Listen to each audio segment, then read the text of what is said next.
స్తోత్రం ప్రభా, స్తోత్రం ప్రభా, స్తోత్రం ప్రభా. హల్లెలూయా, హల్లెలూయా, హల్లెలూయా. దేవా స్తోత్రం నాయన.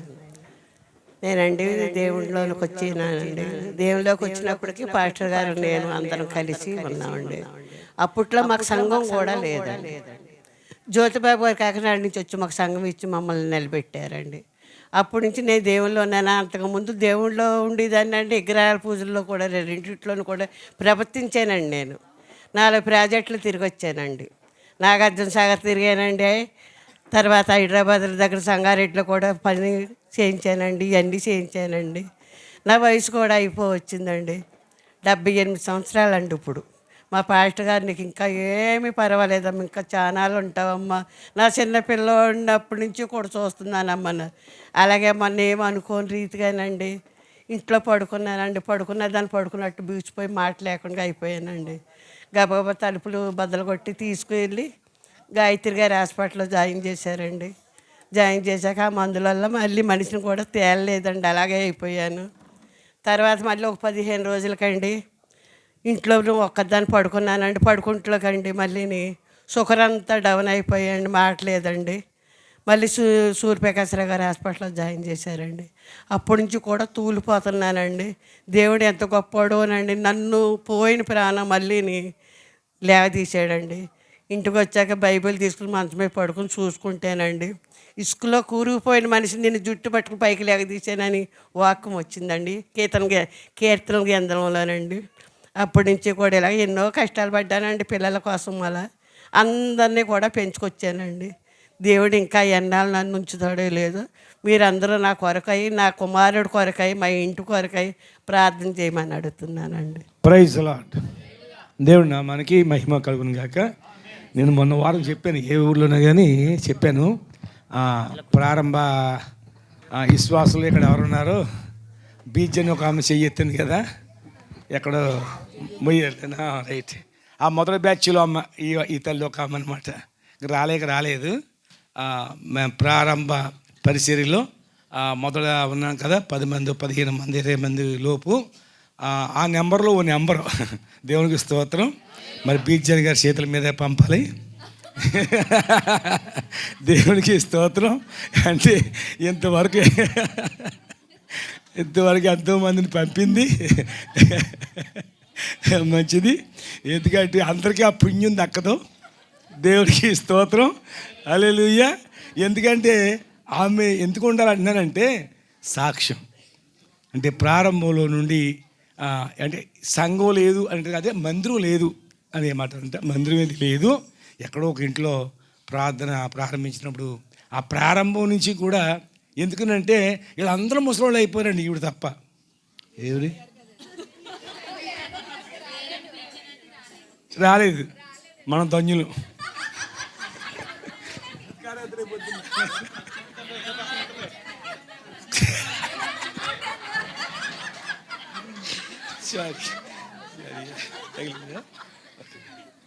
Praise lord.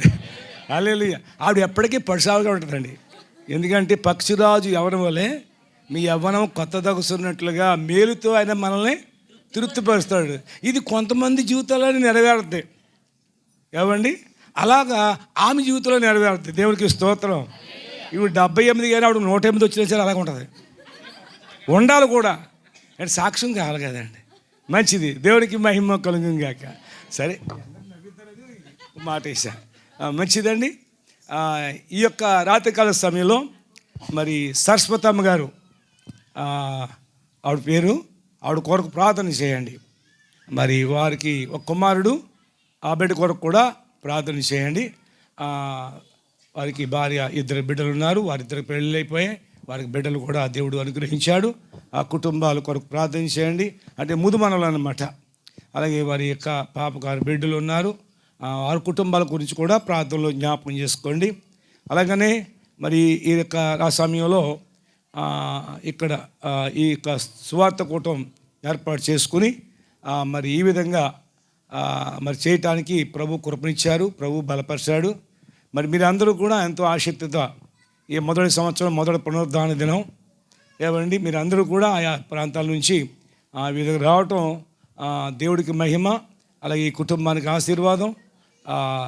ఇక ఈ చుట్టుపక్కల ఉన్న వారికి కూడా ఎంతో దీవెన. ఎందుకంటే దేవుని బిడ్డలు ఎక్కడికి వెళ్ళినా ఏం చేస్తారంటే ఆ ప్రాంతం అందరి కొరకు ప్రార్థన చేస్తారు, అక్కడ ఉన్న ఇరుగు పొరుగు వారి కొరకు ప్రార్థన చేస్తారు. అంటే క్రైస్తవ జీవితం ఎటువంటిది అంటే ఇతరులు మేలు కోరేవారు అన్నమాట, ఇతరులు బాగు కొరకు ప్రార్థన చేసేవారు. ఎందుకు అంటే ఈ విధానం యేసు ప్రభు వారు నేర్పించాడు. నీవలే నీ పొరుగు వారిని ప్రేమించమని మరి విధానంలో యేసుక్రీస్తు ప్రభు వారు బోధించారు. కాబట్టి ఆయన బోధ విన్నట్టు వారు దాన్ని అనుసరించే వారు అందరూ కూడా అలాగే చేస్తారన్నమాట. వారు ఎవరో తెలియదు కానీ వారి కొరకు ప్రార్థన చేస్తారు. అలాగనే మరి ఈ గ్రామంలో కొంత భాగం సువార్త ప్రకటించడానికి ప్రభు సాయం చేశారు. ఆ వెళ్ళిన ప్రాంతంలో కూడా ఒక పక్క సువార్త ప్రకటించినా కానీ మరో పక్క వాళ్ళు ప్రార్థన చేస్తూ వచ్చారు. అవునండి, ఎందుకంటే క్రైస్తవ జీవితంలో మనం ఆలోచన చేస్తే ఏమండి ఇతరులను మరి మేలు కోరుతారు. అలాగే ఎక్కడికి వెళ్ళినా కానీ ఆ ప్రాంతాలు బాగుండాలని కోరుకుంటూ ఉంటారు, ఆ ప్రాంతాలను దీవిస్తూ ఉంటారు. మంచిది. ఈ రాత్రికాల సమయంలో కొద్ది మాటలు దేవుని పరిశుద్ధ గ్రంథంలో నుండి మనము ధ్యానం చేసుకోబోతున్నాం. చూడండి, ఆ పరిశుద్ధ గ్రంథంలో నుండి కొన్ని విషయాలను మనము ప్రభువుని మరి వాక్యాన్ని ధ్యానించి ప్రభువుని స్తుతిద్దాం. 119వ అధ్యాయం 119వ అధ్యాయం 175వ వచనం. 119వ నీవు నన్ను బ్రతికించుము, నేను నిన్ను స్తుతించేదను. ప్రేమగల ప్రభువా నీకు వందనాలు, స్తోత్రాలు. ఈ రాత్రికాల సమయంలో ఈ సువార్త ప్రభువా జరగటానికి ఇంకో సరస్వతమ్మ గారు వారికి ఇచ్చిన రక్షణే కారణం. వారికి రక్షణ కలగజేసి ఎంతవరకు ఆమెను ఎన్నో రకాల పరిస్థితుల్లో 78 సంవత్సరాల వయసు వచ్చినప్పటికీ కూడా మరి ఎన్నో రకాలుగా కాపాడుతూ ఈ 2025వ సంవత్సరంలో కూడా ప్రవేశించడానికి సాయం చేశారు. అందుని బట్టి కృతజ్ఞతగా మరి ఈ రాత్రి ఈ కూడికి ఏర్పాటు చేశారు. అలాగే వారి కుమారుడు వారి కుటుంబాలను కూడా మీరు రక్షించండి, దీవించండి, ఆశీర్వదించండి. వారిని బట్టి ఈ యొక్క ఇరుగు పొరుగు వారు అందరినీ కూడా ఆశీర్వదించండి. ఈ యొక్క స్వరం ఎంతలోకి వినిపిస్తుందో ఎన్నవారికి అందరికీ కూడా నీ రక్షణ భాగ్యము దయచే తండ్రి. ఈ గ్రామ అధికారులను రక్షించండి, ఈ గ్రామ నాయకులను రక్షించండి, ఈ గ్రామ పెద్దలను రక్షించండి. మెట్టుకు ఈ గ్రామంలో నుండి ప్రజలందరికీ కూడా నీ రక్షణ భాగ్యం ఇచ్చి ప్రతి ఒక్కరికి ఆయురారోగ్యాలు ప్రసాదించి నీ యొక్క ప్రభువా ఆ రక్షణ భాగ్యము ప్రతి ఒక్కరూ కూడా తండ్రి పొందుకోగలిగేలాగున కృప దయచేయమని ఈ రాత్రికాల మందు చదవబడిన ఈ వాక్య భాగంలో నుండి కొన్ని విషయాలు మేము ధ్యానం చేస్తూ ఉండగా కృప దయచేయమని యేసు నామంలో ప్రార్థన చేస్తున్నాను మా పరమ తండ్రి, ఆమేన్.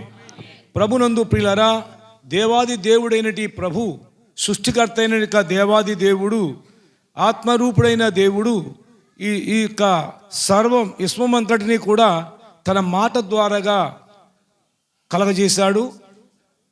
కలుగును గాక అనే మాట పలికాడు. ఆయన పలికినప్పుడు ఈ విశ్వమంతా, ఈ సృష్టి అంతా కూడా కలిగింది. ఇదంతా ఏమీ లేనప్పుడు దేవుడు ఉన్నాడు కనుక ఈ శూన్యమును దేవుడు ఈ శూన్యంలో సృష్టి కలుగునుగా కానీ పలికాడు. ఆ విధంగానే దేవుడు పలికినట్లుగానే సృష్టి అంతా ఏర్పడింది. మరి ఆకాశం ఎప్పుడు నిర్మించబడింది, భూమి ఎప్పుడు కలిగింది అనేది, ఎలా కలిగింది అనేది దేవుడు తెలియజేస్తే తప్ప మనకు తెలియదు. ఎందుకంటే అప్పుడు మనుషుడు లేడు, అప్పుడు ఈ భూమి లేదు, అప్పుడు ఈ ఆకాశం లేదు, ఈ సూర్య చంద్ర నక్షత్రాలు లేవు. అయితే ఇది ఎలా కలిగిందో ఇదంతా కూడా కలగజేసిన వాడే చెప్పాలి మనకి. ఆ కలగజేసిన వాడు మనకు తెలియపరిస్తే మనకు అర్థమవుద్ది. ఆయన తన పరిశుద్ధ గ్రంథం ద్వారా ఈ సృష్టి రహస్యాన్ని దేవుడు తెలియజేశాడు. సృష్టి ఎలా కలగజేశాడో, ఈ సృష్టిని అంతటినీ కూడా ఎలా నిర్మించాడో, ఈ సృష్టిలో మనిషిని ఎలాగా ఏర్పాటు చేశాడో లేక సృజించాడో పరిశుద్ధ గ్రంథంలో దేవుడు తెలియజేశాడు. ఈ విశ్వమంతటినీ కూడా దేవుడు కలగజేసి ఈ సృష్టి అంతటినీ కూడా కలగజేసిన తర్వాత ఈ సృష్టిని పరిపాలించుకున్నట్లుగా, ఈ సృష్టిని వేలినట్లుగా దేవుడు ఒక నరుని చేయాలనే ఆలోచన ఆయన కలిగి ఉన్నాడు. కాబట్టి ఈ సృష్టి అంతటినీ కూడా మరి పరిపాలన చేయటానికి ఒక నరుణ్ణి మరి ఆయన కలుగునుగా కంటే కలుగుతాడు, కానీ అలాగ అనలేదు. కానీ దేవుడు ఒక మట్టి బొమ్మగా తయారు చేసి ఆ మట్టి బొమ్మలో జీవాత్మ ఊదాడు. ఎప్పుడైతే ఆ మట్టి బొమ్మలో జీవాత్మ ఊదాడో నరుడు జీవాత్మ ఆయను అని రాయబడింది. ఆ విధంగా మనుషుడు ఉనికి కలిగి ఉన్నాడు, ఉనికిలోకి వచ్చాడు. అయితే ఆ విధంగా నరుని చేసిన దేవుడు ఆయనకి ఆదాము అని పేరు పెట్టాడు. ఆయన ఎముకలో నుండి ఒక స్త్రీ చేశాడు, ఆమెను అవ్వ అని ఆమె పేరు పెట్టి ఆ ఇద్దరిని కూడా మరి జతపరిచాడు దేవుడు. ఈ రీతిగా మరి మానవ జాతికి మూలం ఆది మరి దంపతులు ఎవరు అంటే ఆదాము అవ్వలు అన్నమాట అండి. మొదటి యొక్క భూమి మీద మొదటి మనుషులు ఆదాము అవ్వలు. వారి ఇరువురునే అంటే స్త్రీగాను పురుషునిగాను దేవుడు కలగజేశాడు. కనుక వాళ్ళ ఇరువురు ద్వారాగానే ఈ సృష్టిలో ఉన్నటి, ఈ విశ్వలో ఉన్నటి, ఈ భూమి మీద ఉన్నటి సమస్త మానవ జాతులు వచ్చాయి. కాబట్టి ప్రియులారా, ఏ దేశమైనా, ఏ ప్రాంతమైనా, ఏ ప్రజలైనా అందరూ కూడా వారిద్దరి నుండే దేవుడు కలగజేశాడు. కనుక దేవుడు కలగజేసిన విధానం చూసినప్పుడు దేవుని వాక్యం ఏం చెప్తుందంటే స్త్రీగాను పురుషునిగాను చేశాడు. చదువుతారా? ఆదికాండం 1వ అధ్యాయం 27వ వచనం కానీ చదివితే తెలుస్తుంది. దేవుడు తన స్వరూపమందు నరుణ్ణి సృజించెను, స్త్రీగాను పురుషునిగాను వారిని సృజించెను. ఆయన సరిపోద్దండి. దేవుడు సృజించాడు, స్త్రీగా పురుషునిగా సృజించాడు.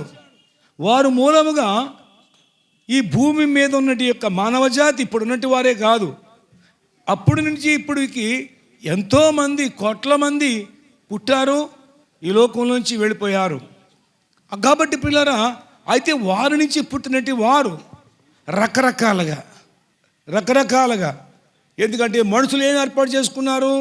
కులాలుగా ఏర్పాటు చేసుకున్నారు, మతాలుగా ఏర్పాటు చేసుకున్నారు. కాబట్టి వారు చేసే వృత్తులను బట్టి కులాలుగా విభజించుకున్నారు. కొన్ని దేశాల్లో ఎక్కువ కులాలు ఉంటాయి, కొన్ని దేశాల్లో తక్కువ కులాలు ఉంటాయి. ఇవన్నీ కులాలు మాత్రం దేవుడు విభజించలేదు. దేవుడు కులాలకి అతీతుడు, కులాలకు సంబంధమైనవి కాదు. దేవుడు పరిశుద్ధ గ్రంథం ఏం చెప్తుందంటే 10వ అధ్యాయం 36వ వచనం అపోస్తలుల కార్యములో యేసుక్రీస్తు అందరికీ ప్రభు అని చెప్పబడుతుంది. యేసుక్రీస్తు అండి ఎవరికి? అందరికీ ప్రభు, ఒకరు కాదు, అందరికీ ప్రభు, అందరికీ దేవుడు, దేవుడు అందరికీ దేవుడు. ఆ దేవుడు ఒక్కడే, ఆయనే సృష్టికర్త అయిన దేవుడు. కాబట్టి ఆ సృష్టికర్త అనే దేవుడు సమస్తాన్ని కూడా ఆయన పరిపాలన చేస్తున్నాడు.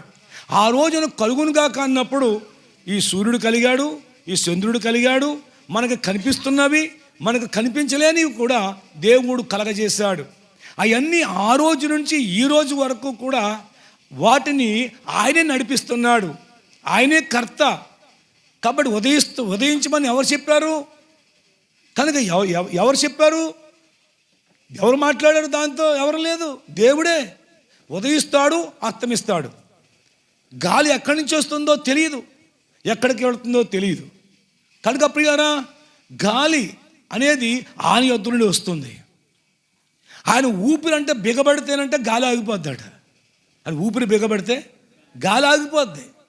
కాబట్టి ఇప్పుడు ఈ సృష్టి అంతా కూడా చూసినప్పుడు లేక బైబిల్ ఏం చెప్తుంది అంటే ఆకాశం అంట దేవుడు ఒక జాన సాపితే జానలో కొంత కూడా లేదన్నమాట. దేవుడి జ్ఞానాలో ఎన్నో వంతు కూడా లేదు ఆకాశం. కానీ ఆకాశం లెక్కలు కడితే ఎప్పటికీ తేలదండి అది ఎంత విశాలమో. మనుషుని యొక్క ఈ కంప్యూటర్ యుగం వచ్చినప్పటికీ ఇంకా ఎంత జ్ఞానం అభివృద్ధి అయినప్పటికీ కూడా ఆకాశం విషయాలు అని ఎవరైనా లెక్క కడతారా? ఈ భూమికి అంటే ఆకాశం ఎంత ఎత్తులో ఉందో లెక్కలు కడతారా? చాలా ఒక మిస్టరీగా ఉండిపోయాయి. అది అంతు చిక్కని విషయాలు. కానీ వాటిని కూడా దేవుడే సృష్టించాడు. ఆ సృష్టికర్త అయిన దేవుడు, ఆ పరమందున దేవుడు నిత్యము కూడా ఆయన ఈ విశ్వాన్ని సృష్టించక మునిపే కోటాను కోట్ల మంది దేవదూతలను సృష్టించాడు ఆయన. ఆ పరలోకంలో వారు ఆ దేవుణ్ణి ఆరాధన చేస్తూ ఉంటారు. పరిశుద్ధుడు పరిశుద్ధుడు యెహోవా పరిశుద్ధుడు అని ప్రతిగానాలు చేస్తూ ప్రభువుని ఆరాధన చేస్తూ ఉంటారండి పిల్లారా. అయితే పరిశుద్ధ గ్రంథం చెప్పేది ఏంటంటే పరలోకంలో దేవుని చిత్తం నెరవేర్చబడుతుంది, అనగా పుణ్యలోకంలో దేవుని చిత్తం నెరవేర్చబడుతుంది. అలా భూమి మీద దేవుని చిత్తమే నెరవేర్చబడాలని దేవుడు ఉద్దేశించాడు. ఏంటి దేవుని చిత్తం? పరలోకంలో దేవాది దేవుడు ఆరాధించబడుతున్నాడు. ఈ భూమి మీద కూడా ఆ సృష్టికర్త అయిన ఏక దేవుడైనటి ఆ దేవాది దేవుడు ఆరాధించబడాలి. కాబట్టి పిల్లరా, మనుషుడు ఆరాధించబడకూడదు. ఎందుకంటే మనుషుడు దేవుడు కాడు. మనుషుడు ఎంత గొప్పవాడైనా కానీ మనిషి దేవుడు కాలేడు. దేవుడు మనిషి కాగలడు, కానీ మనిషి మాత్రం దేవుడు కాలేడు. చాలాసార్లు ఏమంటారంటే దేవుళ్ళ వచ్చి ఆదుకున్నావయ్యా అంటారు. దేవుడు అనరు, దేవుళ్ళలాగా. అంటే దేవుడు ఎటువంటి వాడు, ఆదుకునేవాడని అక్కడ అర్థమవుతుందండి. నిజమే, దేవుడు ఆదుకునేవాడే, దేవుడు ఆదరించేవాడే, దేవుడు రక్షించేవాడే. కానీ మనుషుడు ఏమైపోయాడంటే ఆ సృష్టి ప్రారంభంలోనే ఆజ్ఞను అతిక్రమించాడు. అక్కడ మనిషిలో పాపం ప్రవేశించింది. పాపం ప్రవేశించిన తర్వాత దేవునికి దూరం అయిపోయాడు మనుషుడు. ఆ పాపంలో నుండి మనుషుడు జీవిస్తూ ఉన్నాడు. పాపంలోనే వాడు పిల్లలను కంటూ ఉన్నాడు. పాపంలోనే బ్రతుకుతూ ఉన్నాడు. ఈ విధంగా మనుషులందరూ ఏమైపోయారంటే జన్మతః కర్మతః పాపులైపోయారు. కాబట్టి పాపులను పరిశుద్ధులుగా మార్చాలనుకుంటున్నాడు దేవుడు. ఎందుకు అంటే పాపులైనటి మనుషులందరూ కూడా పాపంలోనే జీవించి పాపంలోనే బ్రతికి పాపంలో చనిపోతే నిత్య నరకానికి వెళ్ళిపోతాడండి. కనుక ఆ నరక శిక్షను తప్పించి ఆ పుణ్యలోకానికి తీసుకెళ్లాలని ఆ పుణ్యమూర్తి అయినటి ఆ పరలోకమందున దేవుడు ఆయన ప్రియకుమారుడైన యేసుక్రీస్తు ప్రభువాన్ని 2000 సంవత్సరాల క్రితం ఈ లోకానికి ఆయన పంపించాడు. ఆయన ఈ లోకానికి ఎందుకు వచ్చాడు అని చూస్తే మానవులందరి పాపానికి పరిహారం చెల్లించడానికి వచ్చాడు. అంటే ఎలా పరిహారం అని చూస్తే ఆయన ప్రాణాన్ని పెట్టి ఆయన రక్తం చిందించి మనకు విమోచన కలుగజేయటానికి పరమందున దేవుడి లోకానికి వచ్చాడు. ఎందుకు అంటే పాపం పరిహారం పొందాలి అంటే పరిశుద్ధుని రక్తం చిందించబడాలి. ఆ పరిశుద్ధుడు ఎవడో లేడు భూమి మీద ఉన్నట్టు వారు అందరం కూడా మనం ఎవరు అంటే జన్మతః కర్మతః పాపులమై ఉన్నాం. కానీ పాపి యొక్క రక్తం పాపంతోనే నిండి ఉంటుంది. చూడండి, రోగి యొక్క రక్తం ఏ రోగమైతే ఉందో ఆ రోగంతోనే రక్తం మిళితమై ఉంటుందండి. కనుక దేవుడు ఒక్కడే పరిశుద్ధుడు కాబట్టి ఆయన రక్తం చిందించాలి. మరి దేవుడు ఎలాగున్నాడు? దేవుడు మనకలాగా ఒక మనిషిలాగా లేడు. 2 కళ్ళు 2 చేతులు 2 మరి కాళ్ళు కలిగి మనం ఎలాగున్నాం అనుకుంటారు. దేవుడు కాదండి. దేవుడు ఎలాగున్నాడు అని చూస్తే గమనించండి, దేవుడు ఆత్మరూపుడు అని రాయబడుతుంది. దేవుడు ఎలాగున్నాడు? ఆత్మరూపుడు. ఆత్మకు రూపం ఏముంది? ఆత్మకు రూపం లేదు, దేవుడికి రూపం లేదు. దేవుడు ఆత్మరూపుడు. ఆ దేవుడు ఏం కోరుకుంటున్నాడో తెలుసా? బైబిల్ చెప్తుందండి 4:24 యోహాను సువార్తలో దేవుడు ఆత్మ కనుక ఆయనను ఆరాధించువారు ఆత్మతో సత్యముతోనూ ఆరాధించాలి. ఆ దేవుడు ఏమై ఉన్నాడు అంటే ఆత్మై ఉన్నాడు. ఆ ఆత్మైన దేవుడు కోరుకున్నది ఏంటి అంటే ఆత్మతో సత్యముతో నన్ను ఆరాధించాలి. అటువంటి వారు కావాలని దేవుడు కోరుకుంటున్నాడు. అవునండి. కనుక ప్రభునందు పిల్లలు దేవుడు ఆత్మరూపుడై ఉన్నాడు. ఇంకేమై ఉన్నాడు? దేవుడు ప్రేమై ఉన్నాడు. ప్రేమకు రూపం లేదు కానీ ప్రేమలో క్రియ కనిపిస్తూ ఉంటుందండి. ప్రేమ త్యాగం చేస్తుంది. ప్రేమ మరి ఇతరులకు మేలు చేయడానికి పురుగొల్పుతుందండి. కానీ ఈ లోకంలో ఎన్నో రకాల ప్రేమలు ఉన్నాయి. ఈ ప్రేమలలో స్వార్థం ఉంటుంది. మనుషుని ప్రేమ మోసపూరితమైనది. మనుషుని ప్రేమ ఎటువంటిది అంటే స్వార్థం ఆశిస్తుంది, లాభం ఆశిస్తుంది. నాకేం కలిసి వస్తుందని ఆలోచిస్తుంది. కానీ దైవ ప్రేమ అటువంటిది కాదు. ఏమండి దైవ ప్రేమ ఎటువంటిదంటే త్యాగపూర్వకమైనది. దైవ ప్రేమ నీకు ఏం చేద్దామా, నీకు మేలు చేయాలనే తహతహలాడుతుంది. కాబట్టి దేవుడు ఏమై ఉన్నాడు అంటే ప్రేమై ఉన్నాడు. బైబిల్ చెప్తుంది యోహాను రాసిన పత్రికలో దేవుడు ప్రేమ స్వరూపి. ఏమండి దేవుడు ఏమై ఉన్నాడు? ప్రేమ స్వరూపి. ప్రేమకి ఏంటి రూపం లేదు. యేసుక్రీస్తు ఏమై ఉన్నాడు అంటే ప్రేమై ఉన్నాడు. ఆయన ప్రేమను ఈ లోకానికి చూపించాడు. ప్రేమతో లోకాన్ని జయించాడు ఆయన. కాబట్టి ప్రభు చెప్పేది ఏంటి అంటే ప్రేమ త్యాగం చేస్తుంది. ఏమండి అలాగే ఆయన ఈ లోకానికి వచ్చి బైబిల్ చెప్తుంది దేవుడు లోకమును ఎంతో ప్రేమించెను కాగా తన అద్వితీయ కుమారునిగా పుట్టిన వాని యందు ఈ శ్వాసముంచి ప్రతివాడును నశింపక నిత్య జీవం పొందినట్లు దేవుడు ఆయనను అనుగ్రహించెను. ప్రియులారా గమనించండి, యేసుక్రీస్తు ప్రభువారు ఆయన మనం ప్రేమిస్తున్నాడు కనుక ఆయన అంటాడు, నీ పాపం నాకు ఇచ్చేయి, నీ పాపన శిక్ష నేను భరిస్తాను, సిలువ వేయబడతాను, ఆ సిలువలో నా ప్రాణం పెడతాను, నా రక్తం చిందిస్తాను, నా పరిశుద్ధత నీకు ఇస్తాను, నాలో ఉన్న పవిత్రత నీకు ఇస్తాను. చూడండి ఎంత అది ప్రేమలో కులంతో నిమిత్తం లేదు. ఎందుకంటే దేవుడికి కులం లేదు కదా, దేవుడికి మతం లేదు కదా, దేవుడు మత స్థాపించలేదు. చాలామంది తెలియక ఇదో మతంరా అనుకుంటారు. దేవుడు అన్నాడు నేను మార్గమును సత్యమును జీవమును అని చెప్పాడు. ఎక్కడా మతం గురించి మాట్లాడలేదు. పిల్లరా గమనించండి, మతాలు మార్చవలసిన అవసరం లేదు. ఏమిటి కాబట్టి ఏం మార్చుకోవాలంటే మనసు మార్చుకో అని దేవుడు తెలియజేస్తున్నాడు. మనసు మార్చుకోవాలి తప్ప మతం మార్చవలసిన అవసరం ఏమీ లేదు. ఏంటి మనసు మార్చుకునేది అని మనం చూస్తే దాన్ని మారు మనసు అంటారు. దాన్ని ఏమంటారు? మారు మనసు అంటారు. ఈ మారు మనసు పొందు పరలోక రాజ్యం సమీపించింది అని తెలియజేస్తుంది. అంతేకాదు దేవుడు ఎక్కడ ఉంటాడండి? బాగానే చెప్తున్నాను. మీరు దేవుడు ఆత్మరూపుడు అన్నారు, దేవుడు ప్రేమ స్వరూపి అన్నాడు. ఆ దేవుడు ఎక్కడ ఉంటాడు చెప్పండి అని మీరు అనొచ్చు. ఒకవేళ చెప్తాను ఆ దేవుడు ఎక్కడ ఉంటాడో చెప్తాను నేను. ఈ రాత్రికాల సమయంలో చాలామందికి ప్రశ్న ఏంటంటే దేవుడు ఎక్కడ ఉంటాడు, ఆ అడ్రస్ ఎక్కడని ఎవరైనా చెప్తారా? ఆ అడ్రస్ చెప్తుంది బైబిల్. దేవుడు ఎక్కడ ఉంటాడు అని దాన్ని చూసినట్లయితే ఒకటి పరిశుద్ధ గ్రంథంలో రాయబడింది. ఏబట్టి ప్రకటన గ్రంథం ప్రసంగ గ్రంథం 5వ అధ్యాయంలో దేవుడు ఆకాశం మందు ఉన్నాడు, నీవు భూమి మీద ఉన్నావు, నీ మాటలు కొద్దిగా ఉండాలి. దేవుడు ఎక్కడున్నాడు? ఆకాశం మందు ఉన్నాడు. నెంబర్ 1. రెండోదిగా ఎక్కడైతే ఆయన నామం పేరిట 2-3 కూడి ప్రార్థన చేస్తారో వారి మధ్యలో ఉన్నాడు. ఆకాశం మందున్న దేవుడు నీవు ఆయన యందు విశ్వాసం ఉంచి 2-3 కలిసి నీ ఇంటిలో ప్రార్థన చేస్తే నీ ఇంట్లోకి వస్తాడు. ఈదులో ప్రార్థన చేస్తే ఈదులోకి వస్తాడు. ఇప్పుడు ఇక్కడ ప్రార్థన చేస్తున్నాం, మన మధ్య ప్రభు ఉన్నాడు. ప్రభు వచ్చాడు. ఎందుకు ఆయన మాట ఇచ్చాడు, నా నామం పేరిట 2 కానీ 3 కానీ కూడుకుంటే నేను మీ మధ్య ఉంటాను, మీ ప్రార్థన ఆలకిస్తాను, ప్రార్థనకు మీకు జవాబిస్తాను. అందుకనే క్రైస్తవుడికి ఒక ఆదరణ ఏంటంటే ప్రార్థన చేయటం. ఏమంటే ఏదైనా కష్టం వచ్చినప్పుడు కొంచెం ప్రార్థన చేయరా? అవునండి. ఏమంటే ఏదైనా ఇబ్బంది కలిగినప్పుడు కొంచెం ప్రార్థన చేయరా?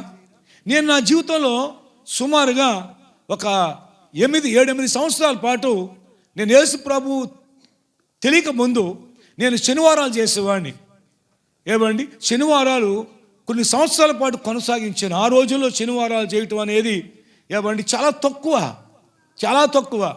ఆ రోజుల్లో నేను శనివారాలు చేసి ఒక పూట భోజనం చేసి ఆ విధంగా ఆ భక్తి చేస్తూ ఉండే. మా అమ్మ అనేది ఒరే ఆడవాళ్ళు చేసుకుంటాను నీకెందుకు రా చిన్న వయసు నుండి అని. అప్పుడు నాకు 12వ సంవత్సరం. నాకు 12వ సంవత్సరం నుండి 19వ సంవత్సరం వచ్చే వరకు కూడా నేను శనివారాలు చేస్తూ ఉన్నాను. శనివారాలు చేస్తూ ఉండగా ఎందుకో నాకు అది తృప్తిని ఇవ్వలేదు. దాంతోపాటు మంగళవారాలు చేయటం మొదలెట్టాను. ఇది మానకుండగా ఇది కూడా చేయటం మొదలెట్టాను. మంగళవారాలు చేయటం మొదలుపెట్టాను. ఆ రోజు ఒంటిపూట భోజనం చేసి చాలా మరి దేవుని గుడికి వెళ్ళి లాగుల దగ్గర ఉండేదన్నమాట. ఒకటే ఉండేది అక్కడ బొమ్మ. అక్కడికి వెళ్ళి నేను ఆ కార్యక్రమాలు చేసుకుని వచ్చేవాడిని. అయినప్పుడు తృప్తి కలగక మళ్ళా పాండురంగడ భజన అని చెప్పి దాంట్లోకి వెళ్ళి 4 సంవత్సరాలు అందులో నేను చేశాను. ఈ విధంగా ప్రేమ దేని బిడ్డలారా ఎందుకంటే దేవుడు అంటే ఆపేక్ష, దేవుడు అంటే నాకు ఏమండి మరి చాలా చాలా మరి ఆపేక్షగా ఉండేది. కాబట్టి భక్తి చేయాలని, ఆ దేవుణ్ణి కలుసుకోవాలని, ఆ దేవుణ్ణి ఎరగాలని నాకు ఊహ తెలిసిన కాడి నుంచి కూడా అదొక పిచ్చి నాకు. ఇలాగ నేను వెళ్తూ ఉన్న క్రమంలోనే ప్రియమైన దేవుని బిడ్డలారా, దేవాది దేవుడేనండి యొక్క ఆ దేవుడు మాట్లాడే దేవుడు అని అర్థమైంది నాకు. దేవునికి స్తోత్రం. దేవుడు ఎవరు అంటే ఏమండి, ఒక పేరుతో మనం చేయకూడదు. దేవుడా, సృష్టికర్త, ఓ భగవంతుడా, జగద్రక్షకుడా, ఆత్మస్వరూపి, నువ్వు ఉన్నావయ్యా, నువ్వు మాట్లాడే దేవుడు, నాతో మాట్లాడు అని కనుక మనము ధ్యానం చేస్తే ఆయన మాట్లాడతాడు. ఆయన నాతో మాట్లాడాడు, ఆయన నాతో మాట్లాడాడు కనుకనే నేను యేసుక్రీస్తుని విశ్వాసం ఉంచాను. ఆయన మాట్లాడు దేవుడు, నా పేరుతో పిలిచి మాట్లాడాడు. ఆయన మాట్లాడే దేవుడు. ఆయన ఈ సృష్టికర్త అనే దేవుడు, ఈ జగద్రక్షకుడు అనే దేవుడు, మాట్లాడేవాడు, చూసువాడు. అంతేకాదు ఆయన మన ప్రార్థన ఆలకించి జవాబిచ్చేవాడై ఉన్నాడండి. Praise lord. ఈ రాత్రి చెప్తాను, మీరు ఎవరైనా కావచ్చు, ఎక్కడైనా ఉండొచ్చు, నేను ఏది కష్టపరిచి మాట్లాడటానికి నేను ఇష్టపడతలేదు. కానీ రాత్రి కాల సమయంలో ఒక సత్యాన్ని చెప్పాలనుకుంటున్నాను. మనం అనుకున్నట్లుగా, ఎవరు మనం పెట్టుకున్నట్లుగా, మనం వెళ్ళినట్లుగా కాకుండా మీరు ఒక విధానంలో వెళ్ళాలి. ఏంటి అంటే, ఓ దేవుడా, అవునండి, దేవుడు అంటే భక్తి అందరికీ. దేవుడు అంటే అందరికీ కూడా చాలా ఆసక్తే. అందులో మన దేశంలో దేవుడు భక్తి చేసే వాళ్ళు ఎక్కువ మంది. కొద్దిమంది ఏదో నాస్తికులు ఉంటారు, కానీ వాళ్ళని తీసి పక్కన పెడితే వీళ్ళారా దేవుడు అనేది విశ్వసించే వాళ్ళు ఎక్కువ మంది. అంటే కులాలు వేరైనా, మతాలు వేరైనా, వాళ్ళ విధానాలు వేరైనా కానీ దేవుడు అనే భక్తి భావనతో సాగిపోయేది ఎక్కువ మంది అండి. కానీ నేను చెప్పబోయేది ఏంటి అంటే, ఈ భక్తి భావంతో మనుషుడు వెళ్తున్నాడు ఈ మార్గంలో, ఆయన నీకు దొరకడు. ఆయన దొరకాలి అంటే బైబిల్ ఒక మాట చెప్తుంది. ఏమని చెప్తుంది అంటే, ఇర్మీయా గ్రంథం 6వ అధ్యాయం 16వ వచనంలో, ఇర్మీయా గ్రంథం 6వ అధ్యాయం 16వ వచనాన్ని చూసినప్పుడు, అంటే దేవుడు ఇలాగూ చెలవిచ్చుచున్నాడు అంటే దేవుడు మాట్లాడుతున్నాడు. అంటే తను మాట్లాడిన మాటలే బైబిల్లో రాయబడ్డాయి. ఇది మనుషుల మాటలు కాదు. మార్గములో నిలిచి చూడుడి, పురాతన మార్గములను గూర్చి పురాతన మార్గముల గూర్చి విచారం చేయండి. మేలు కలుగు మార్గమేది అని అడిగి అందులో నడవండి. అప్పుడు మీకు నెమ్మది కలుగుతుంది. చాలా మంది ఏమంటారంటే, ఎన్ని చేశామండి, ఇక దేవుడు ఉన్నవాడు ఉన్నాడా, దేవుడు ఎక్కడండి బాబు, మాకు ఏంటిగాని ఈ బాధలండి అనేది చివరికి వచ్చినప్పటికి ఏమవుతుందంటే, ఎన్నో చేశాము, ఏమీ కలగలేదు అని చెప్పేసి నిరాశతో ఎంతోమంది మరి ఉన్నటి వారు ఉన్నారు.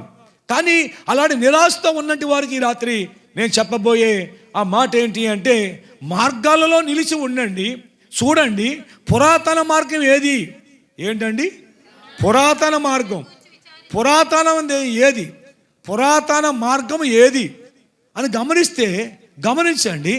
పురాతనమైనది ఏది అని మనం ఆలోచన చేసినప్పుడు, ప్రభువైన యేసు క్రీస్తు ఈ లోకానికి శరీరధారుడుగా 2000 సంవత్సరాల క్రితం వచ్చాడు. 2025 సంవత్సరాలు అయింది అంటున్నాం.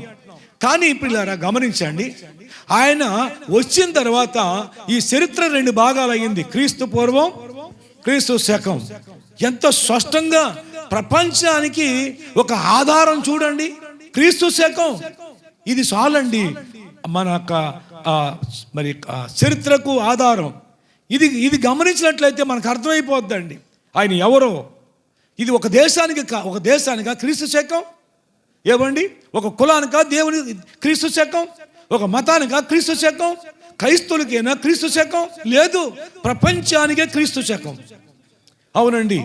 ఇప్పుడు ఏంటి నీ డేట్ ఆఫ్ బర్త్ ఏంటి అంటే, క్రీస్తు శకం ఇదిగో ఇన్నో సంవత్సరం అంటాడు. క్రీస్తు శకం 2000 సంవత్సరం, క్రీస్తు శకం 2005 సంవత్సరం, క్రీస్తు శకం 1900 అని అంటాడండి. ఆ విధంగా మాట్లాడుతూ ఉంటాడు. కానీ ఎంతో స్పష్టంగా ఆయన గురించి రాయబడిందండి, చరిత్రలో ఉందండి. ఏది పురాతనమైనది చూస్తే మొట్టమొదటిగా మొదటి శతాబ్దంలోనే తోమా అనబడుతున్న యేసుప్రభు శిష్యుడు మన భారతదేశం వచ్చాడు. ఎందుకంటే మన భారతదేశాన్ని ప్రేమించాడు, దేవుడు ప్రేమించాడు.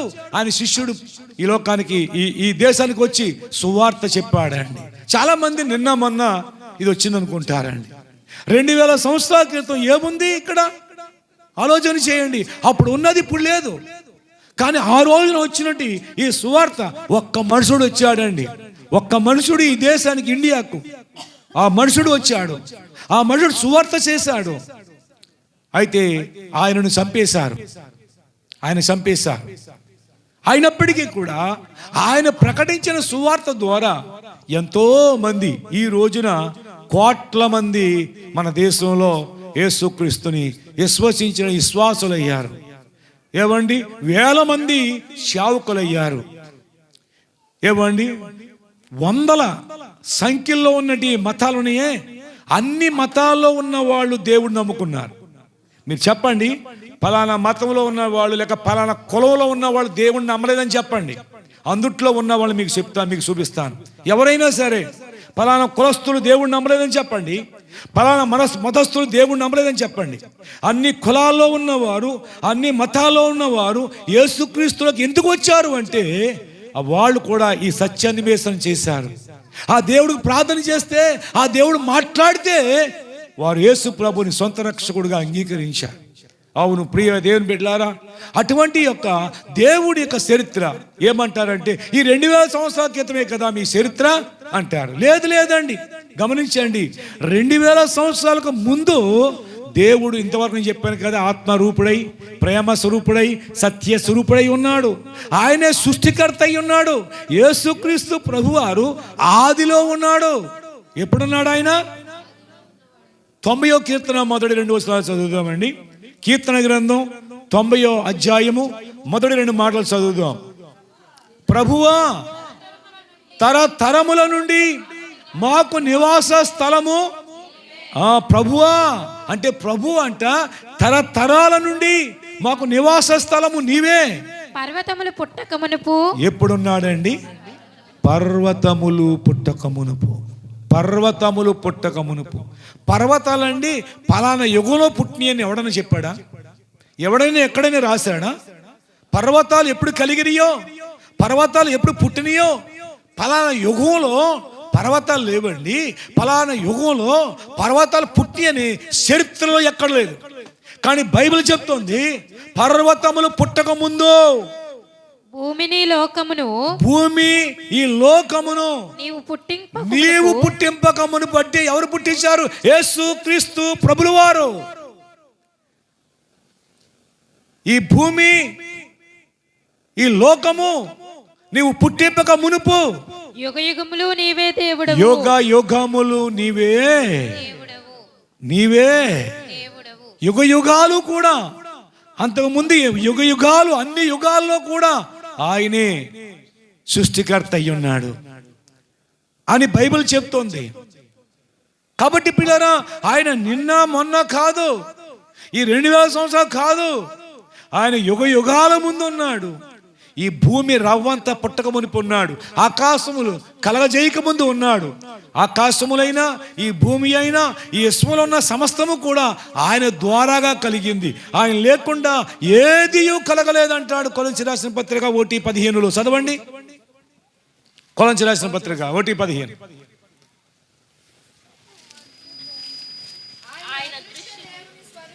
ఆయన అదృశ్య దేవుని స్వరూపం. దేవుడు అదృశ్యుడు, దేవుడు కనిపించడు పిల్లారా. దేవుడు అదృశ్యుడు, ఆయన కలగజేసింది కనిపిస్తుంది. ఆయన మనకు గాలి ఇచ్చాడు, ఆ నీరు ఇచ్చాడు, ఆయన ఇరుకులో ఉన్నాడు ఆయన, కానీ కనపడ్డాడు. అదృశ్య దేవుని స్వరూపంగా యేసు వచ్చాడు ఈ లోకానికి. అదృశ్య దేవుని స్వరూపమై సర్వ సృష్టికి ఆది సంభూతుడై ఉన్నాడు. సర్వ సృష్టికి, ఒక కులానికో, ఒక మతానికో, ఒక దేశానికో, ప్రాంతానికో, ఓ భాష మాట్లాడే వరకు కాదు, సర్వ సృష్టికి.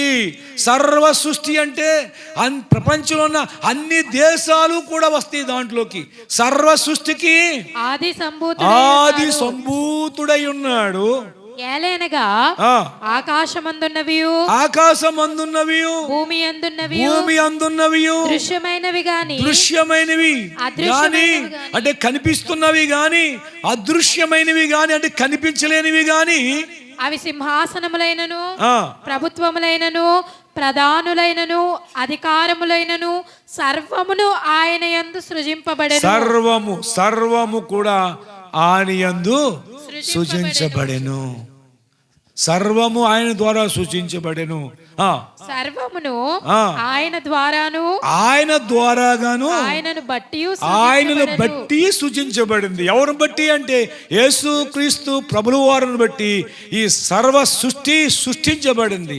అందుకని సమస్తమునకు ఆధారభూతుడు అని చెప్పబడుతుంది పిల్లారా. అందుకనే సత్య అన్వేషణ చేస్తున్నటి వారు చాలా మంది ఈ పరిశుద్ధ గ్రంథం చదివినప్పుడు ఇది వాస్తవం అని నమ్ముతున్నారు. ఇది చరిత్రలో ఉంది. ఏమండి, ఇప్పుడున్నటి ప్రపంచంలో ఏది కావాలన్నా ఈ పరిశుద్ధ గ్రంథం దగ్గరికి వస్తే దానికి ఆన్సర్ దొరుకుతుందండి.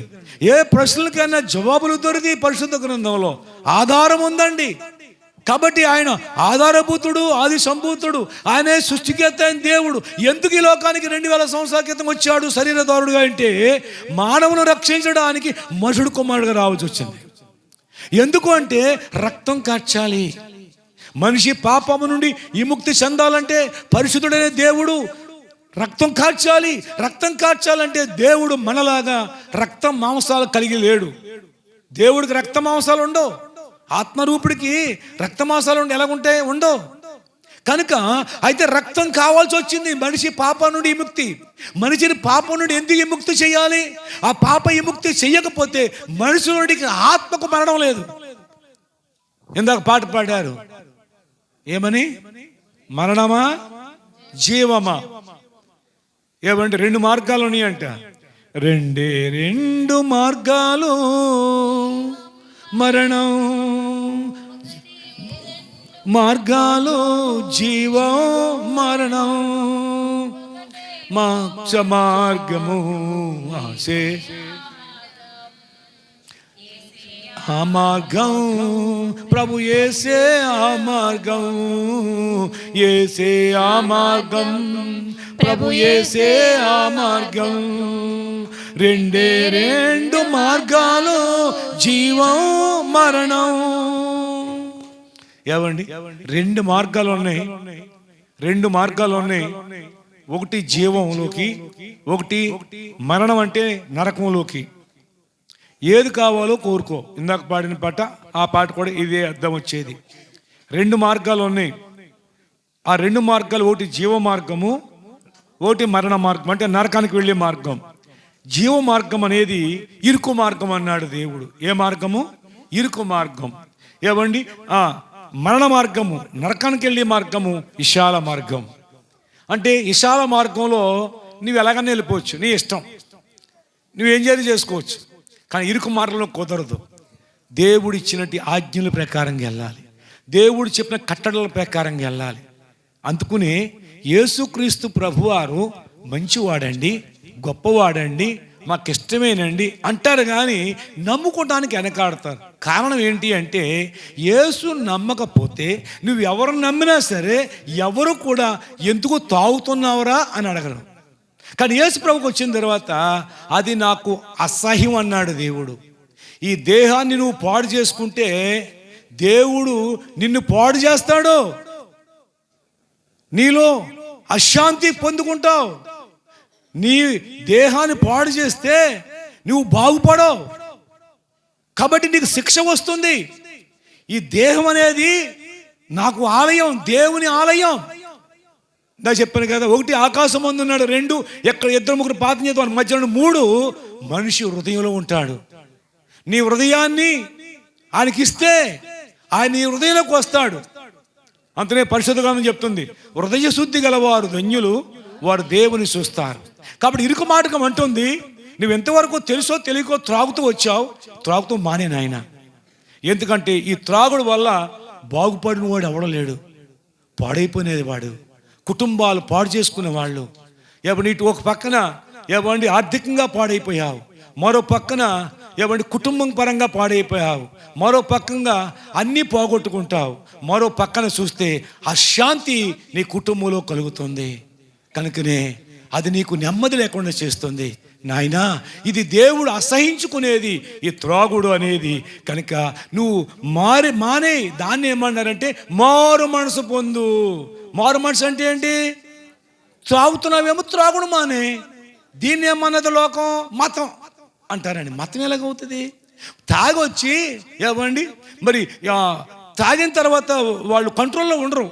ఏదోటి నోటంట రాకూడని మాటలు వస్తాయి, దానివల్ల ఎంతోమందికి బాధ కలుగుతుంది కదా. కానీ అదే ప్రభు, ఇది ఇరుకు మార్గం.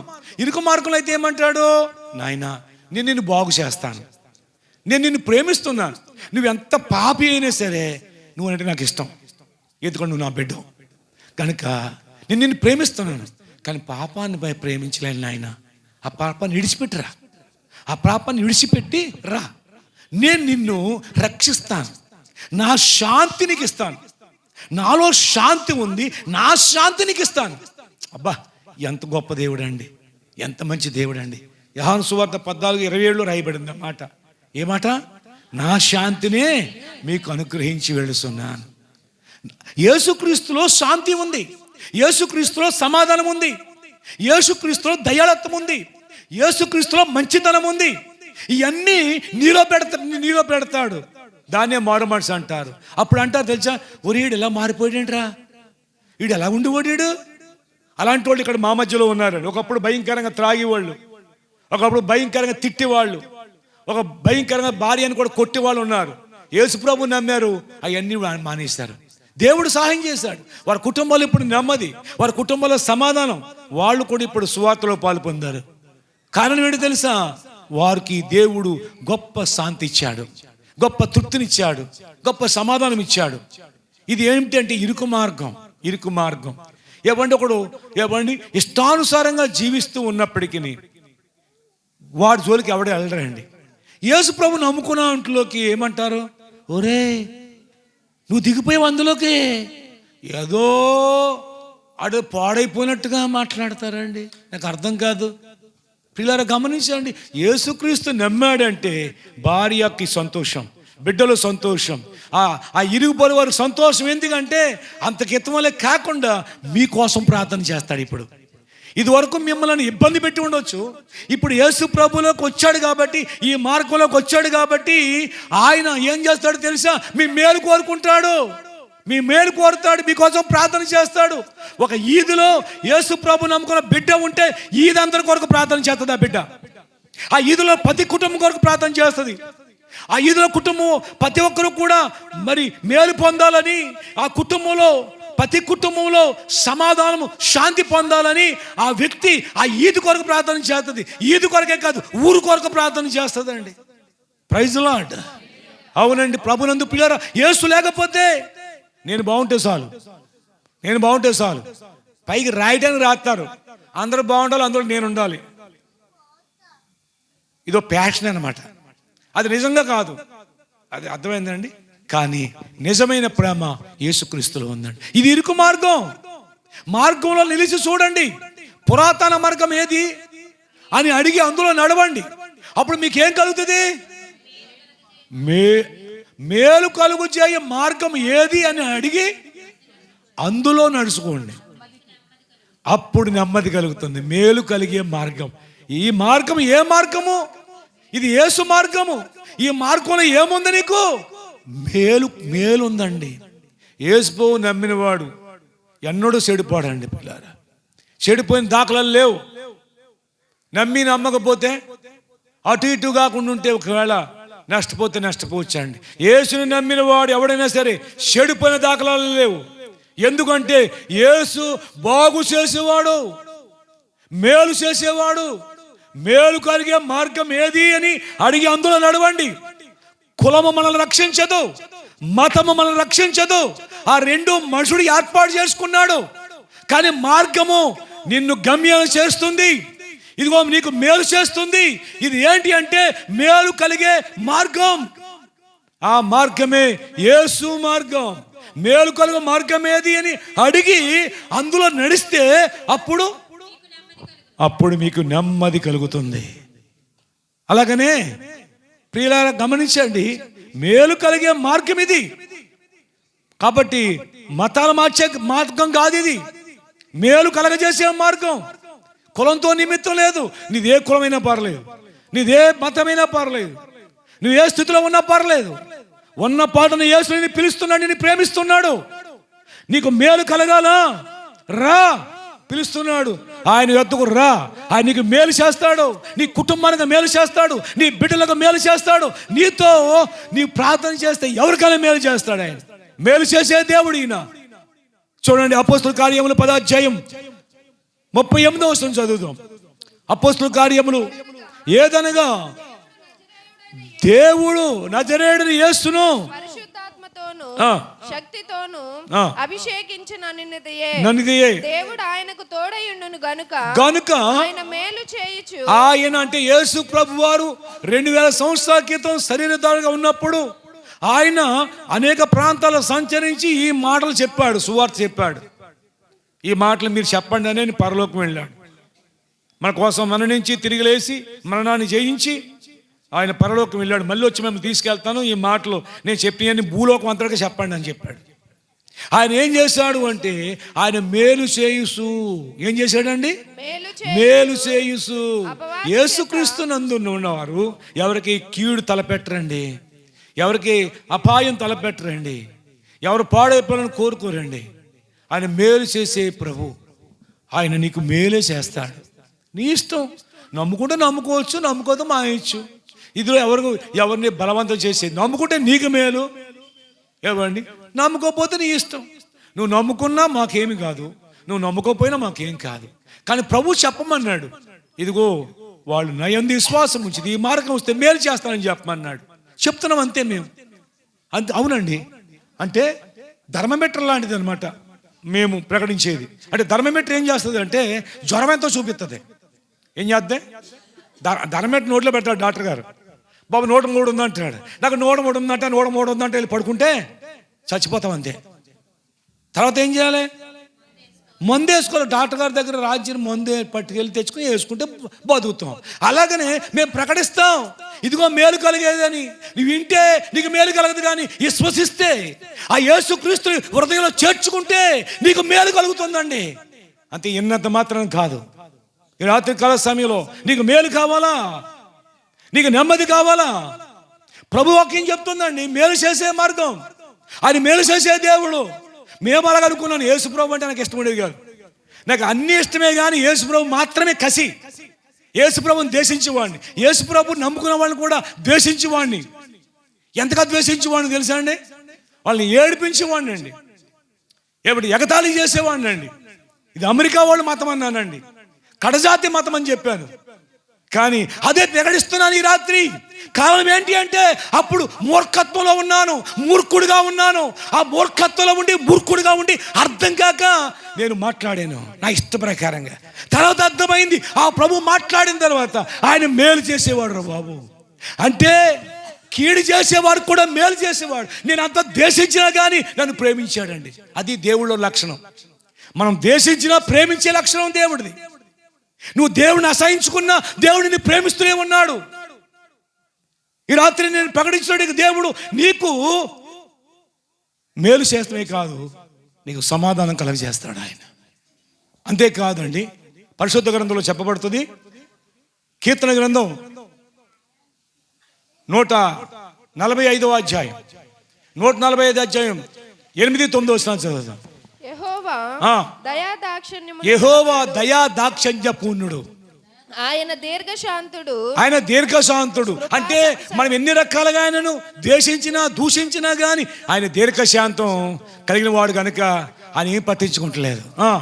కృపా అతిశయము గలవాడు. ఓకే. యెహోవా అందరికీ, యెహోవా అంటే దేవుడు అందరికీ ఉపకారి. ఉపకారం చేసేవాడండి దేవుడు. ఎవరంటే ఈయన, ఈ రక్షకుడు ఎవరు అంటే ఉపకారం చేసేవాడు. నీకు ఉపకారం కావాలా? ఆయన యొద్దకు రా, ఆయన ఎందు విశ్వాసం ఉంచు, ఆయన అప్పుడు నీకు ఉపకారం కలిగి చేస్తాడు. ఆయన ఉపకారం చేసేవాడు.